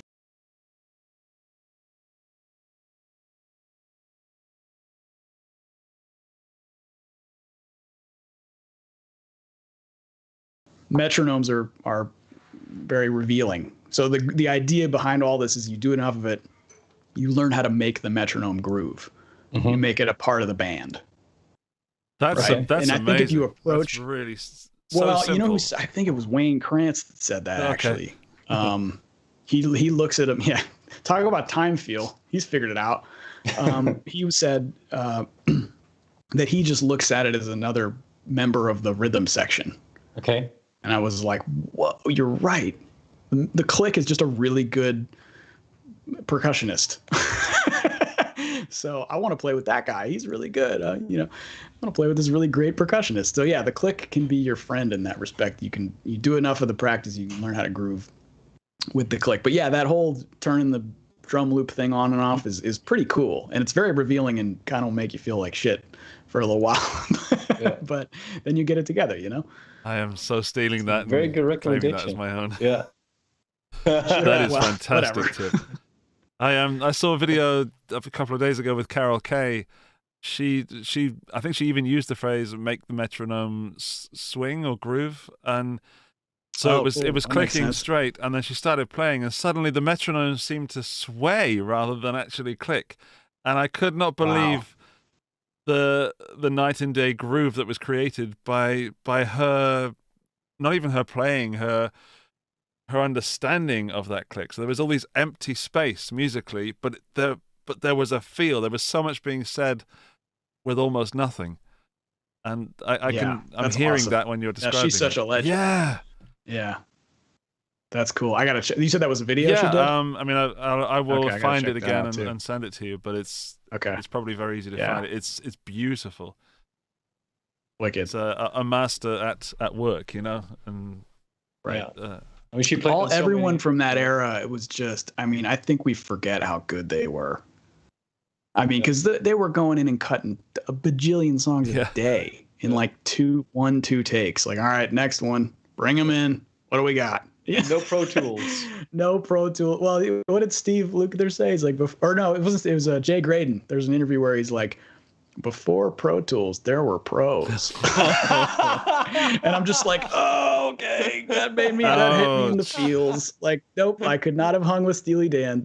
Nope, I could not have done the peg solo. That's why you did. And I wasn't even born yet. Oh, wow. You know? That's a tough one to swallow, but there's some. Yeah, it's in this doc. I think it's a documentary called Hired Gun. I don't know if you guys saw that, but it's really cool. Cool little film. I think that's where he said it. Back before Pro Tools, there were pros. That's my Jay Graydon impersonation. I remember Steve Lukather saying something like, "No clicks, no fix." Oh, okay, that's a good one. And you're not playing like to the metronome on time, and there's no way you can, Yeah, it's a lot harder to fix it. yeah. So that's also good wisdom. Well, there was that guy, sort of on the other end of the spectrum. This fella, he like quantized Running with the Devil. Did you see that? No. It's amazing. He was like, all right, this is blasphemy and awful, but that's the point. Like, don't play. And he like put it into Cubase or something and quantized it to a grid. Wow. Okay. And it sounds terrible. Because like, well, I just removed all the heart and soul from this particular song. But anyway. There's so much On the other end of the spectrum. Yeah. Yeah. There's there's space for everything, isn't there, in life? Sure. Of course. just to make sure we don't upset too many people. So Mark, usually when we talk guitars, there always comes up a point when our guests say, I own that particular piece of gear, or I own that guitar, but I sold it back in the day and I wish I had it back. Like Tom just did. He said, I think he had a guitar that he sold that he wish he had back. Is there any piece of gear that you vividly remember and you wish you've never had sold, or it never was stolen or something like that? Well, yeah. I mean, the first electric guitar I ever had was stolen. Oh, no. Yeah. So our house was robbed when I was a freshman in high school, and that was one of the things that they ran away with. So that's a weird thought, because of course I never got it back. I don't know what the heck happened with it. I mean, I hope maybe it ended up in a pawn shop and some kid bought it and got hip to Jimi Hendrix because of it or something. Who knows? That's the silver lining I look at it with. But yeah, like I said, I've never really been one that has sold a lot of gear. So I don't think there's anything that I wished I had back necessarily besides that one. Okay. Yeah. People in the chat are pointing out that Dan is severely out of focus, which I'm sure is upsetting Dan a lot. And I didn't want to point it out, but the fact that other people are pointing it out now means I do want to point it out. I mean, I could use my still, but that would annoy you if I would do that in order to adjust the focus. La la la. And then all right. I'll be right back. Okay. This is fun. Yeah. Oh, that's mildly worse. I love it. Hey, we better. are almost official. Is it worse? Is it worse? No, it's better. I was looking at the actual past live stream. Sorry. All right. Mark, we're kind of officially the podcast with the worst technical issues ever, and actually, this is pretty good. We're on a long streak. Usually, it's me that has all the issues, so we're due a complete screw up at some point. So it could be this one. Okay. Well, now I can see Dan's clear JS 1000. That thing is rad looking. Yeah. Well, it's not mine. That's actually Mr. Meinl from you're not gonna give it back though. You're not giving it back. Yeah.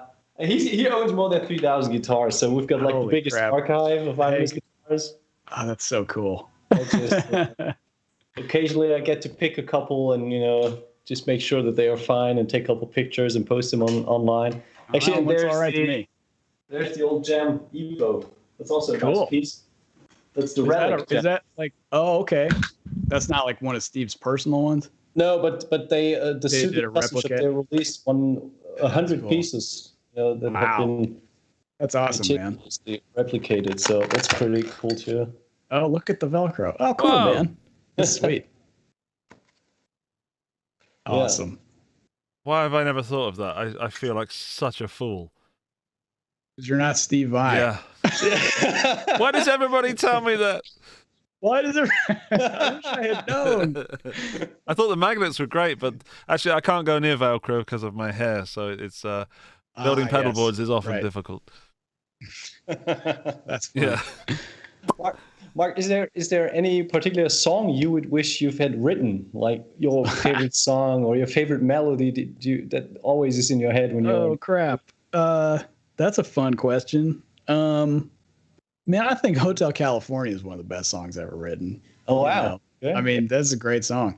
I think Human Nature is one of the best songs ever written. Okay. What are some other really great ones that I wished I'd written? I mean, heck, I don't know. Man. I mean, wow. That's a tough one. I just want to start listing all of my favorite songs that of course I wished I'd Kid Charlemagne. That's, that's such a great tune.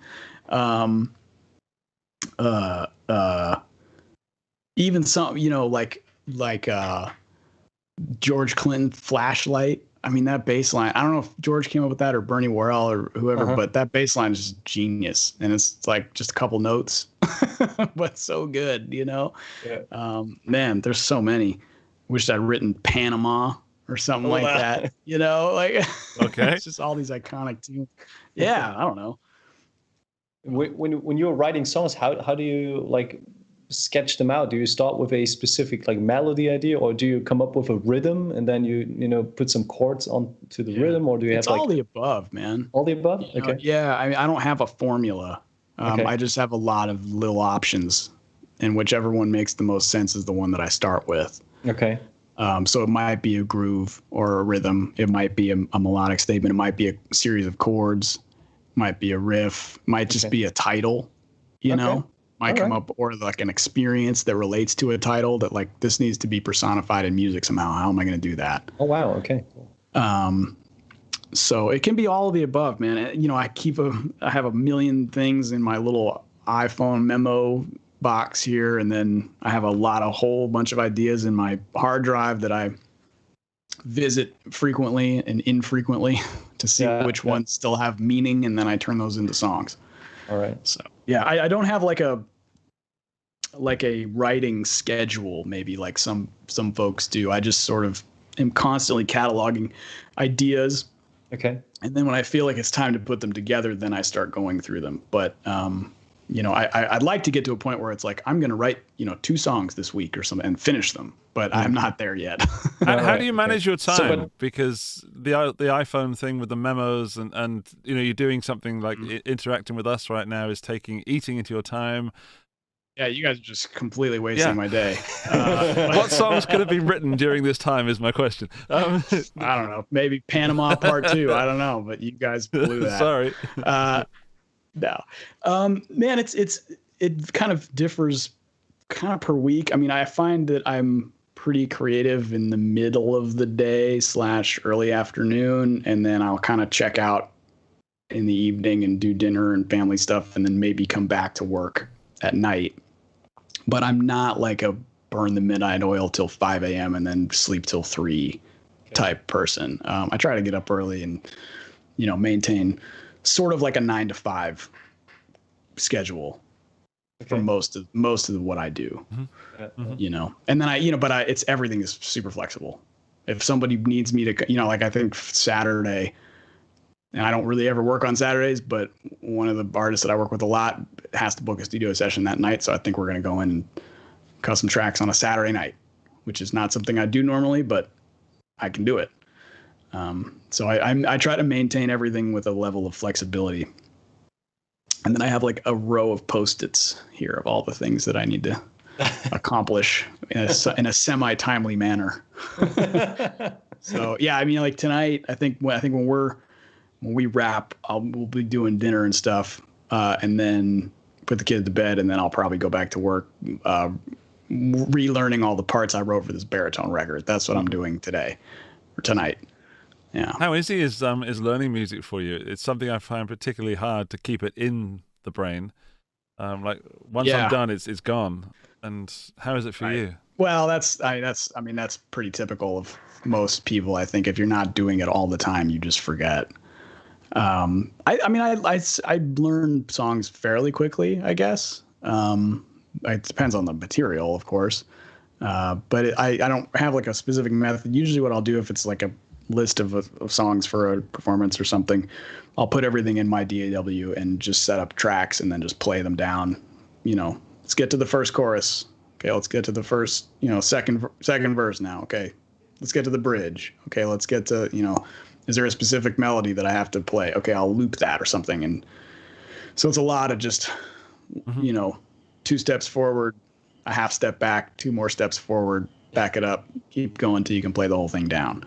And if I can, I'll just try to listen to the music for a while before I put my fingers on it.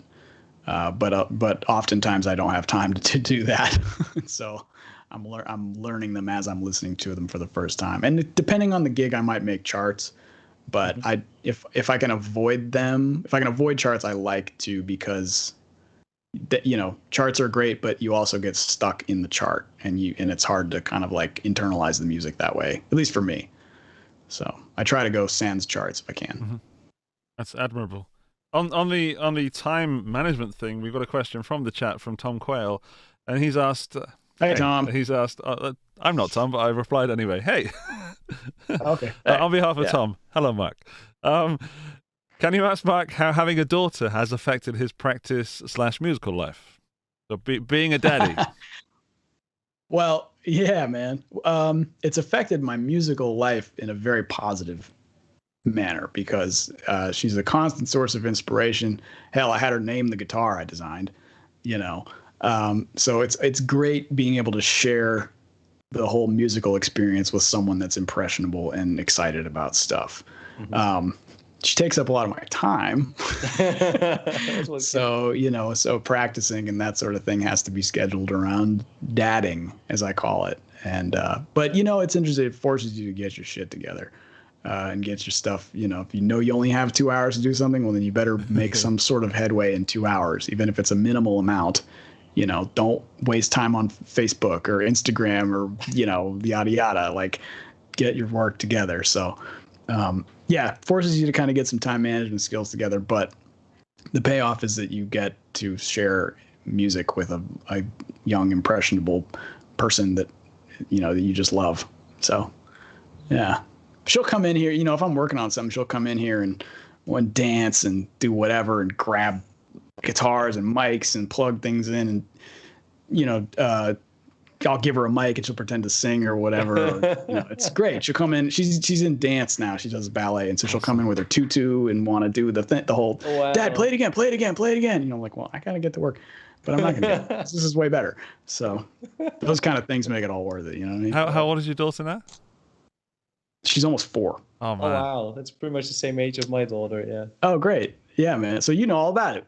Yeah, I mean, that's the beauty of it. I really like playing music for her because, she'll come up with her own songs and great melodies. And we've just been watching Madagascar, and since then she's been singing, cool. I like to move it all day. And it's just hilarious awesome. Seeing her dance around, and, I'm playing that kind of groovy thing. And it's just, yeah. Well, it's funny. Like, I kind of noticed, because like when she was really young, I would put like music documentaries or concerts on and try to kind of get her, interested in it. And it was kind of cool to see what she gravitated towards. Like if it was B.B. King or James Brown, she would always get up and dance. I tried Zakk Wylde live at the something boozed. What is it? Boozed, bruised, and broken bone. Yeah. Yeah. Father of the Year, I guess. She was not into it. And I very quick. Well, I mean, like, in between the songs when he's dropping every F-bomb and I muted it. But I was like, I don't know. This was a fun experiment, but I think we should probably pull the plug on this one and go back to, Earth, Wind and Fire, ZZ Top or something, whatever it was prior. But I tried. Yeah, I'll wait till she's in high school for Zakk Wylde again. Yeah. Yeah. Gotta keep but still, you're getting the daddy of the day, like, because you're like providing her with very good and quality music. Yeah, I hope so. I mean, she gets a steady diet of whatever it is I'm listening to and whatever's in the the next Disney movie that she's checking out or the the silly cartoon that she's watching or something. The last film, she's been obsessed with this movie. It's called My Neighbor Totoro. Totoro, which is a Japanese animation film from I think like the late 80s or something, but it's got a really beautiful soundtrack and she digs that. And I dig it too. So I'm like, all right, we can meet in the middle here, on 2 choices. But there's a lot of Frozen soundtrack in the car. That's never going away, I don't think. Frozen 1 or Frozen 2? We're on to Frozen 2 primarily, which I think the tunes in that one are pretty good. I agree. I don't think they get the credit they deserve. A lot of people say that it was There's worse. the one that I disagree. There's the one that sounds like the Chicago track, Lost in the Woods. Man, what a track. It sounds like it could have been written by Peter Cetera. Have you heard the Weezer version on the soundtrack? Yeah, well, that's on the soundtrack. Yeah, of course. So that one's fun to sing along to. I remember reading a review of the movie. Well, this is taking a strange direction. A review of the movie of Frozen 2. Who cares? And someone said it was a parent's website to see if it was suitable for I've got a almost 4-year-old boy and an almost 6-year-old daughter, and to see if it was suitable for the kids. And there's a part of this website where if you go to the cinema, it recommends at which point you should go to the toilet during the movie. And it said it was Lost in the Woods because it's not really a great song and Christoph doesn't really shine in that. And I so had to disagree that I had to write a comment on a movie website. And I argued with the stranger about a Frozen movie. Yeah, I thought that was cool. I mean, there are other moments in those films where I would have gone to the bathroom, but that one's kind of a cool track. Totally agree. So, yeah. That's usually funny. The kissing scenes. All right, take a leak. Yeah. Gross. Mushy stuff. Yeah. Oh, someone in the chat's got 3-year-old twin girls. My goodness. Oh boy. God bless you. Wow. Yeah. Here's a beer. Yeah. Send you a scotch. Oh dear. Yeah. Oh. Well, Frozen. Dan, which is your favorite Frozen? I didn't get to ask you on that one. I haven't seen both movies in total, to be completely honest, because I usually try to, limit the actual TV time for Rosalie a little bit, but we're getting there. So Madagascar was the first real movie she was allowed to see, but also in 3 instances, not in a row, because I don't know, she's not a TV kind of girl. She's more like she wants to go outside and play with other kids and not sit in front of TV. But if the bad time is getting closer, she's more prone to sitting on the couch and maybe watching TV for 20, 30 minutes. But that's on the list, because I totally agree with you. What I've seen, and especially the music so far, I think Frozen 1 and 2 get a lot of unnecessary hate from people that just think that all Disney stuff is shit. And what I've seen so far, what I heard so far, and it's quite a bit. So I could totally see her, check that out. But I always insist on watching that stuff with her. I wouldn't sit her in front of TV and just let her watch whatever she wants. No, you gotta hang with them, at least for the first time, and then once it's all right, then you can let them watch it in segments. But I don't know. Sometimes, if it's Saturday, it's like, just watch the whole thing. Yeah. I'm so glad. We'll go outside. After you say that, I feel like a bad fine. parent. No. I mean, if it's like all day or like several hours, then maybe we need to talk. But they can watch the whole movie. It's not a big deal. May I recommend you add Moana to the list? That's a good one too. Great music. Right. Yep. Some great earworms. Okay. And the Princess and the Frog too. That one takes place in New Orleans, and they've got some cool jazz, blues, big band stuff going on. Yeah. Okay, that's solid. Yeah, it's a cute story too. Is it? Did you watch Soul? Isn't that kind of? Yep, that one was good. Yeah. Okay. We watched Is it that child one. friendly? Yeah, I mean, like, I haven't seen it, so it's not like dark or weird, but like part of the storyline is the guy dies. So you might have then comes back and sort of experiences life from a different perspective. So it might determine what kind of conversation you have leading into it. But I feel like we all watched it together, and she was into it. So okay, cool. Well, that subject's very topical at the moment. So I think that would work well, and the music certainly appeals to me. Okay. Yeah, the music's great. I mean, the scores, it's John Batiste. I mean, he did a great job on it. Oh, wow. It's really, really nice. Well. What an interesting route we went from talking gear. What, you guys want to talk about like cap values or something? No. 500K pots or 250K? I need to know. I need to know, or I'm going to ream you on the guitar gear page, man. Whatever it is. I don't know, whatever. Yeah. So I'm completely with you. I mean, it's part of, it's like with music, playing with other human beings and really being part of a kind of social network or something like that is so important. That's why family and friends and that's what makes the music happen. You got to write songs about something. Yeah, right. Might as well write them about your life. Absolutely. Yeah. I'm got nothing else to write about. just to bring us to something boring about guitars, the Gear Sluts website is changing its name. Okay.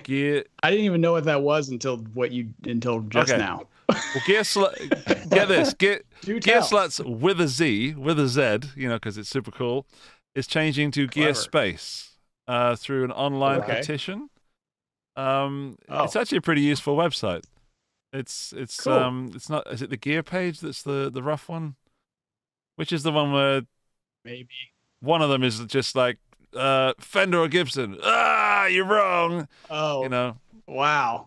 Sounds like a fun place. It's horrid. Be. It's truly horrid. But yeah, I just thought it was interesting, more for the people in the chat who might be interested rather than us, because we need to get back to Disney. Oh yeah, totally. We haven't even gone into Star Wars. My goodness. Oh well, that might be a whole other podcast. Yes. Yeah. Are you into Star Wars? Yeah. Uh-oh. Totally, man. Here we go. Awesome. Absolutely. Yeah, I had. I remember. Did you guys ever play Dark Forces? Yeah, of course. Knights of the Old Republic. Dude, I downloaded Dark Forces on some what is it? Steam. It's like a gaming engine or something. Yeah. And it was like $5, and I was like, oh my god, I'm 10 again. Like, I still suck. I need all the cheat codes. Oh yeah, dude, I love Star Wars. Love it. Right. I think I sent Andy a screenshot of me playing Dark Forces. Like in the middle of last year, my mom passed away quite unexpectedly, and I was sitting at her house and checking her old computer, and there was Steam on it. So I was browsing through the library and discovered that there was Dark Forces. I think also it was $4.99. So I downloaded and played it until the end credits for the whole night, and That's great. that's pretty cool, revisiting those old memories from back in the day. Yeah. So who's the Obi-Wan Kenobi of the guitar scene? Whoa. Like, okay. Wow. Talking characters. I have an answer while you're thinking. Okay. Yeah, go ahead. Billy Gibbons. Wow. okay. Good answer. Okay. Not Obi-Wan Kenobi of the guitar scene. just the beard more than anything. Oh man. Okay. Well, I mean, I think by that metric, you mean like someone who is legendary as a player, but also like a teacher kind of. Yeah. Someone with a lot of knowledge. I think there's a couple. Okay. I think what Tim Pierce is doing on his channel is so cool. Yeah. Letting people into the world that you don't really see much of as a session player. I think that's super great. I think, Tom Bukovac's kind of doing the same thing on his YouTube channel, Hell, Satriani taught everybody and their mother. So he might be a contender, for that. Dang, man, that's a cool question. Who's the Obi-Wan? Maybe Jeff Beck. I don't know. Like that's interesting. The chat has just fired up. It's just exploded. Oh, who are they saying? We've got. That's a big good question. Paul Gilbert. Yeah, Paul. Paul's doing great stuff with his channel, with his lessons. Yeah. A lot of cats are doing lesson kind of stuff these days. Do you do lessons? Well, I do. Every now and then I'll do like Skype stuff. If I can kind of arrange it to where it fits the schedule. I'm currently not doing anything, but I did a little bit during the pandemic when it first sort of got shut down. But I do courses, like I've done a jam play course, and then I'll be doing another course later on with a good friend and his channel. And then I do a lot of like clinics for music schools and stuff like that, like seminars. Like I taught with Paul Jackson Jr. at USC on a Zoom thing for them, and music guitar department type stuff, which is always really fun to do. So yeah, I mean, I would do it in person, but we can't do that right now. So whenever we get back to that, but yeah. Who else are people saying in the chat is the Obi-Wan? I'm interested. I don't have the chat window up. I didn't want to fry my computer making it work too hard.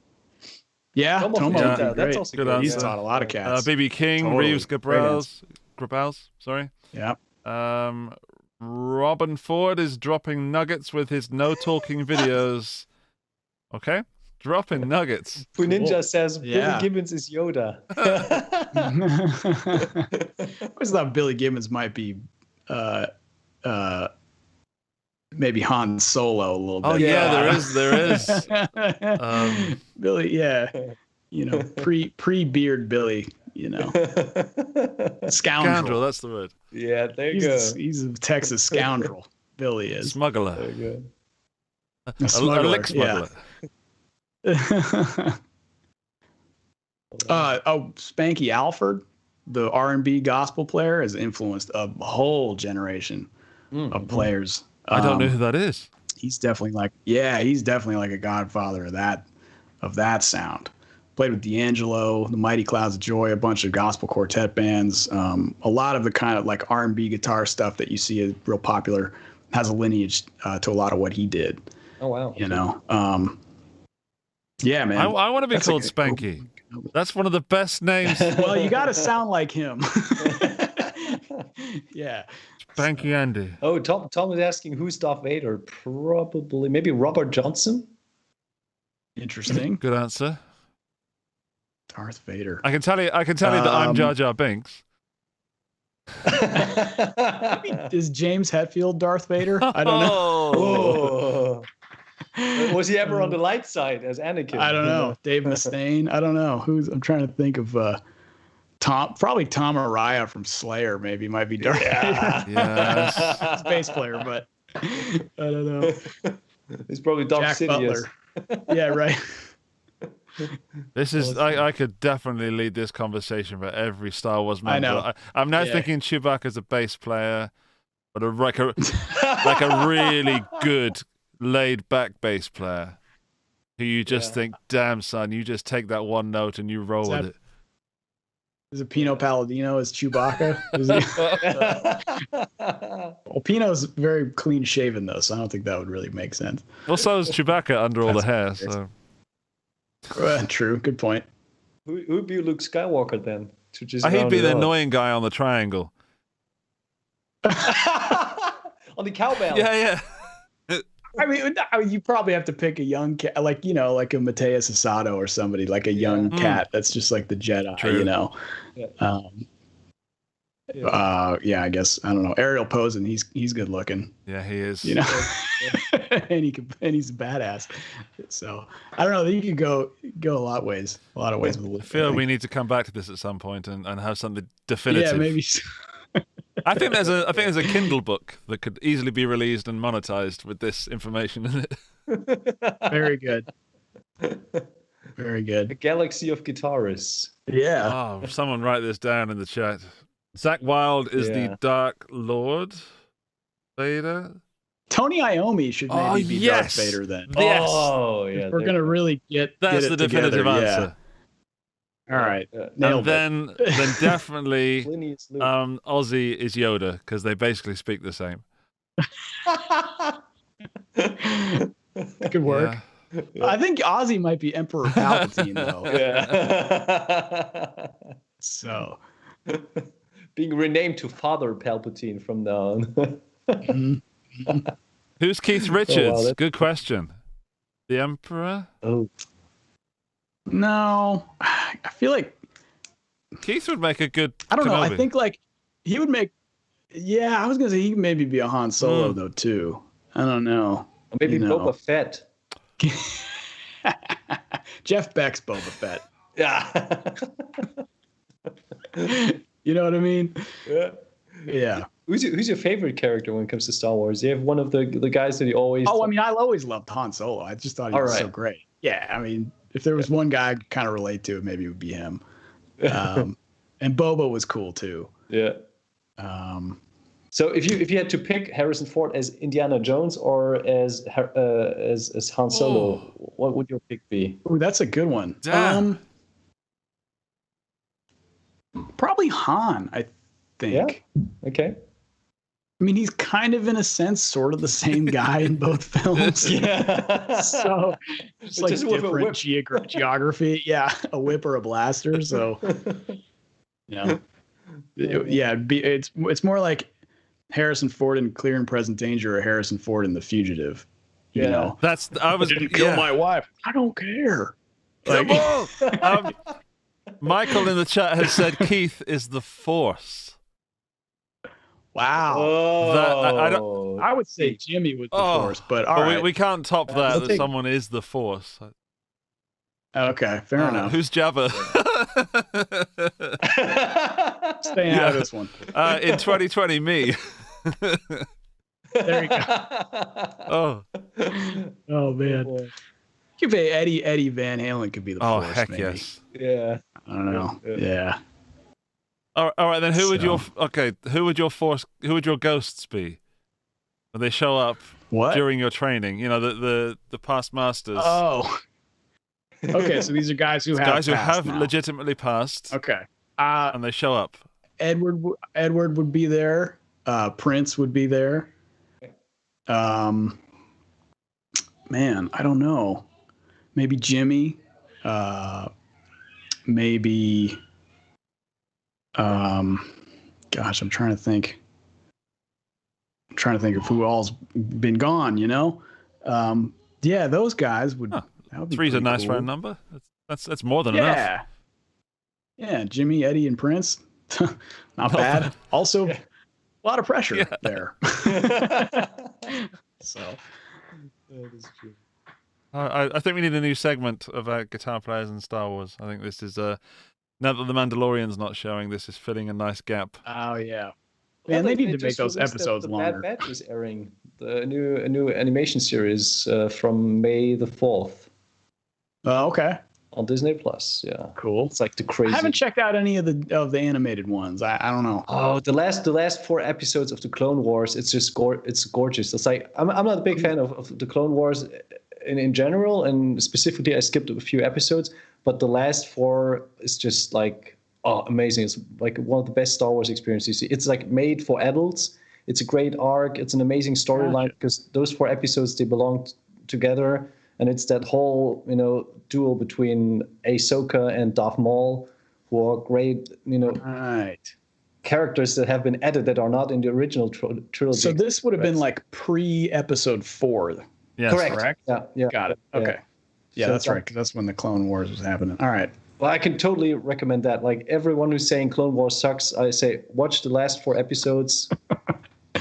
Produced by Dave Filoni, that's a masterwork. That's better than Rogue One. It's better than Han Solo movie, and yeah, that's really good. All right. Wow. And he's making funny faces. I'm just thinking what a nerd you are, but I'm enjoying it so much because I'm also the nerd. But I'm like, we haven't talked about a Guitar Gear piece of gear in like 40 minutes. On my desk? Check that out. The viewership is just going, oh, hey, that's pretty good. Look at those guys. Nice. oh yeah. There you go. Oh, and they've just attacked your mic. Well, we've got some suggestions for Princess Leia because we didn't go near there. We've got, of course, Nita. We've got Gemma Jura. I think Larry Basilio should be on there for sure. Or maybe Yvette Young. Oh, Yvette Young as Princess Leia. Nailed it. There you go. Yeah. There's a lot of contenders for that.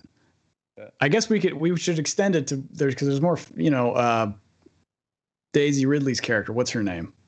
Ray. Yeah, we should extend it to the whole universe, Mandalorian, because there's not, as far as female characters. So that's fun. We should do that again. Yeah. Yeah. This Get Neely Brosh in there, Gretchen Menn, Ari O'Neill, Ariana Powell. It's fantastic players out there, man. Is there any like kind of new like forms of music, new styles, new genres that are emerging that you kind of like gravitate towards, like that whole math rock thing that Polyphia are doing, or more that kind of neo soul stuff? Is there... it's interesting. I feel like I'm super late to the party because I am, but like I've been digging on some kind of like gent-esque stuff in the last year and a half or so, like bands like Periphery, for example. I know I've talked about them a lot in interviews, but I heard them. I was like, man, this is like really forward-thinking metal. Like this sounds like metal of the future, and it's got all the things I like about heavy metal, but then it has this progressive aspect, with the time signatures and the harmonies and stuff like that, and the long drawn-out compositions and the tones. I think their records sound really cool too. Been really enjoying their stuff. And everybody's like, well, yeah, duh. And I was like, well, I just found out about it. Well, I'm further behind than you. Which Periphery stuff should I be checking out? Because this is my year of metal. Select Difficulty is my favorite one. This their third record. Okay. It's really cool. Yeah, I wore that thing out. It's not on vinyl. I don't have it on vinyl, but you know what I mean. I listen to it a lot. Digital ones and zeros were... I wore the ones and zeros out of it. Exactly. Third album. I'm going to write that on there. Third. I'm going to look at that tomorrow and say, whose third album? So I better write the band name as well. Right. Or accidentally write a third album. Mary Spender could be Ray. That's a good suggestion. I like that. Oh, yeah. I like that suggestion. And they're both British, so that works out pretty good. But yeah, she's an incredible talent. So yeah, that would be good. That'd be a good choice. That'd be awesome. So Rang says P3 is the best. I'm assuming that's a Periphery album? Yeah, that's the one we're talking about. Right. Yep. P3. Yeah. Third one. Yeah. I didn't hear what you said because I spoke over you, so I just wrote third album. Not hard. You just go and find the third one. 1, 2, 4. I missed it. Dang it. I got to go back and do it again. I don't think we're taking this Star Wars guitar player seriously enough. I think there needs to be a Discord. I think there needs to be an emailing list. I think we need to reconvene at least twice a week to make sure there's been voting. You need probably polling, do polls. Yeah. Award But we need to ceremonies. really have to extend the universe, because there are so many players that are deserving of Star Wars characters parallels. Sure. I think I'll be like, I don't know, maybe like that Woody Harrelson character from that one movie. We'll just where he's he's like the thief or whatever. I'll be that guy. I'll be him. No, I think you'd make a great Han Solo. I'm just inserting myself into the whole thing. But Yeah, no, you're a Han Solo contender. Don't even joke around, man. All right, okay, I'll start wearing a vest. I got some cowboy boots. Yes. I'll come dressed as Han Solo next time we do this. You'll be like, oh yeah, he's definitely Han Solo. Make sure you solo Totally. first. Got it. I can do that. It's because we're both just dark, handsome dudes. Yes, obviously. of course. Yes. You need a little Flowing brown scar hair. just here. Mm-hmm. Oh, it's going crazy. Which guitar equivalent is the X-Wing? Right, we can't go into transport in this episode. That's going to keep Mark away from losing his song memory stuff.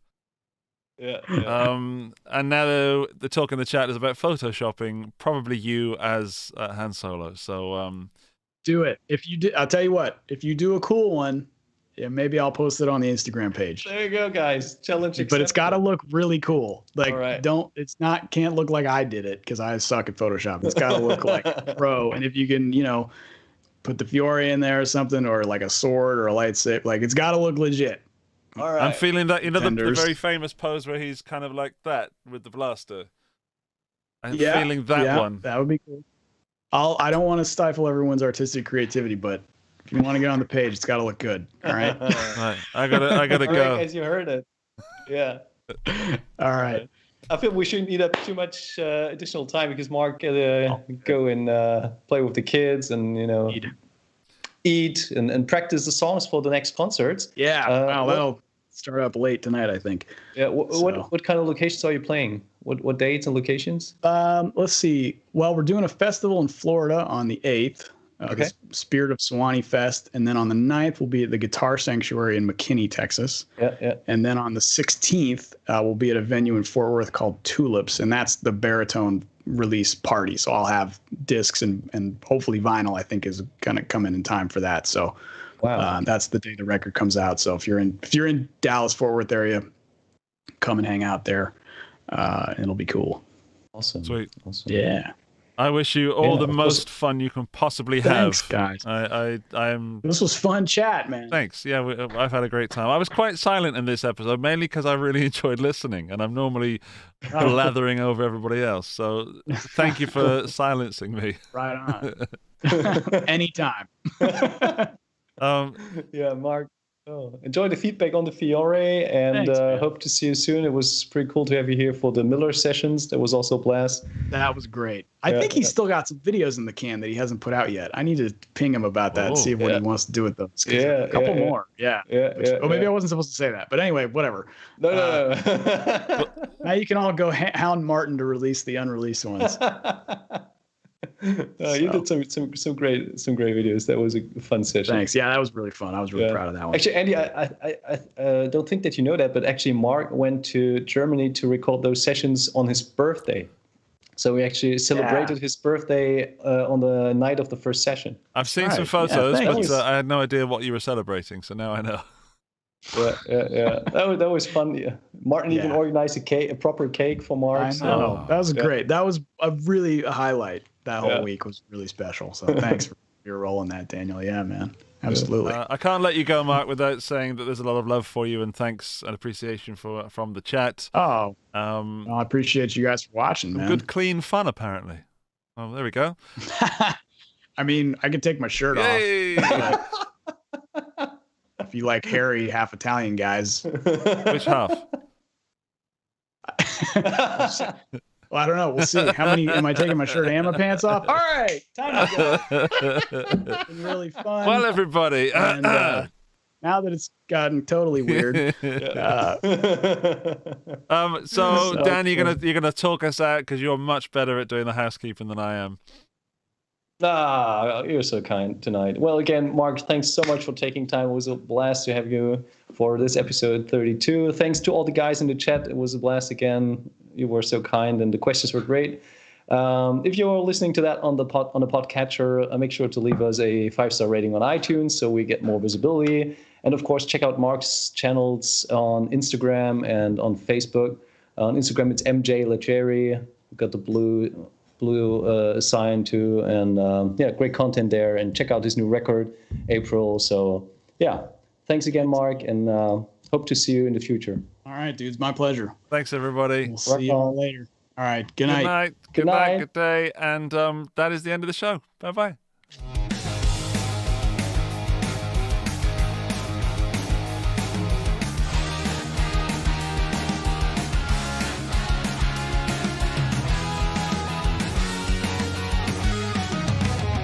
Guitar Stories Podcast, your #1 show for everything guitar.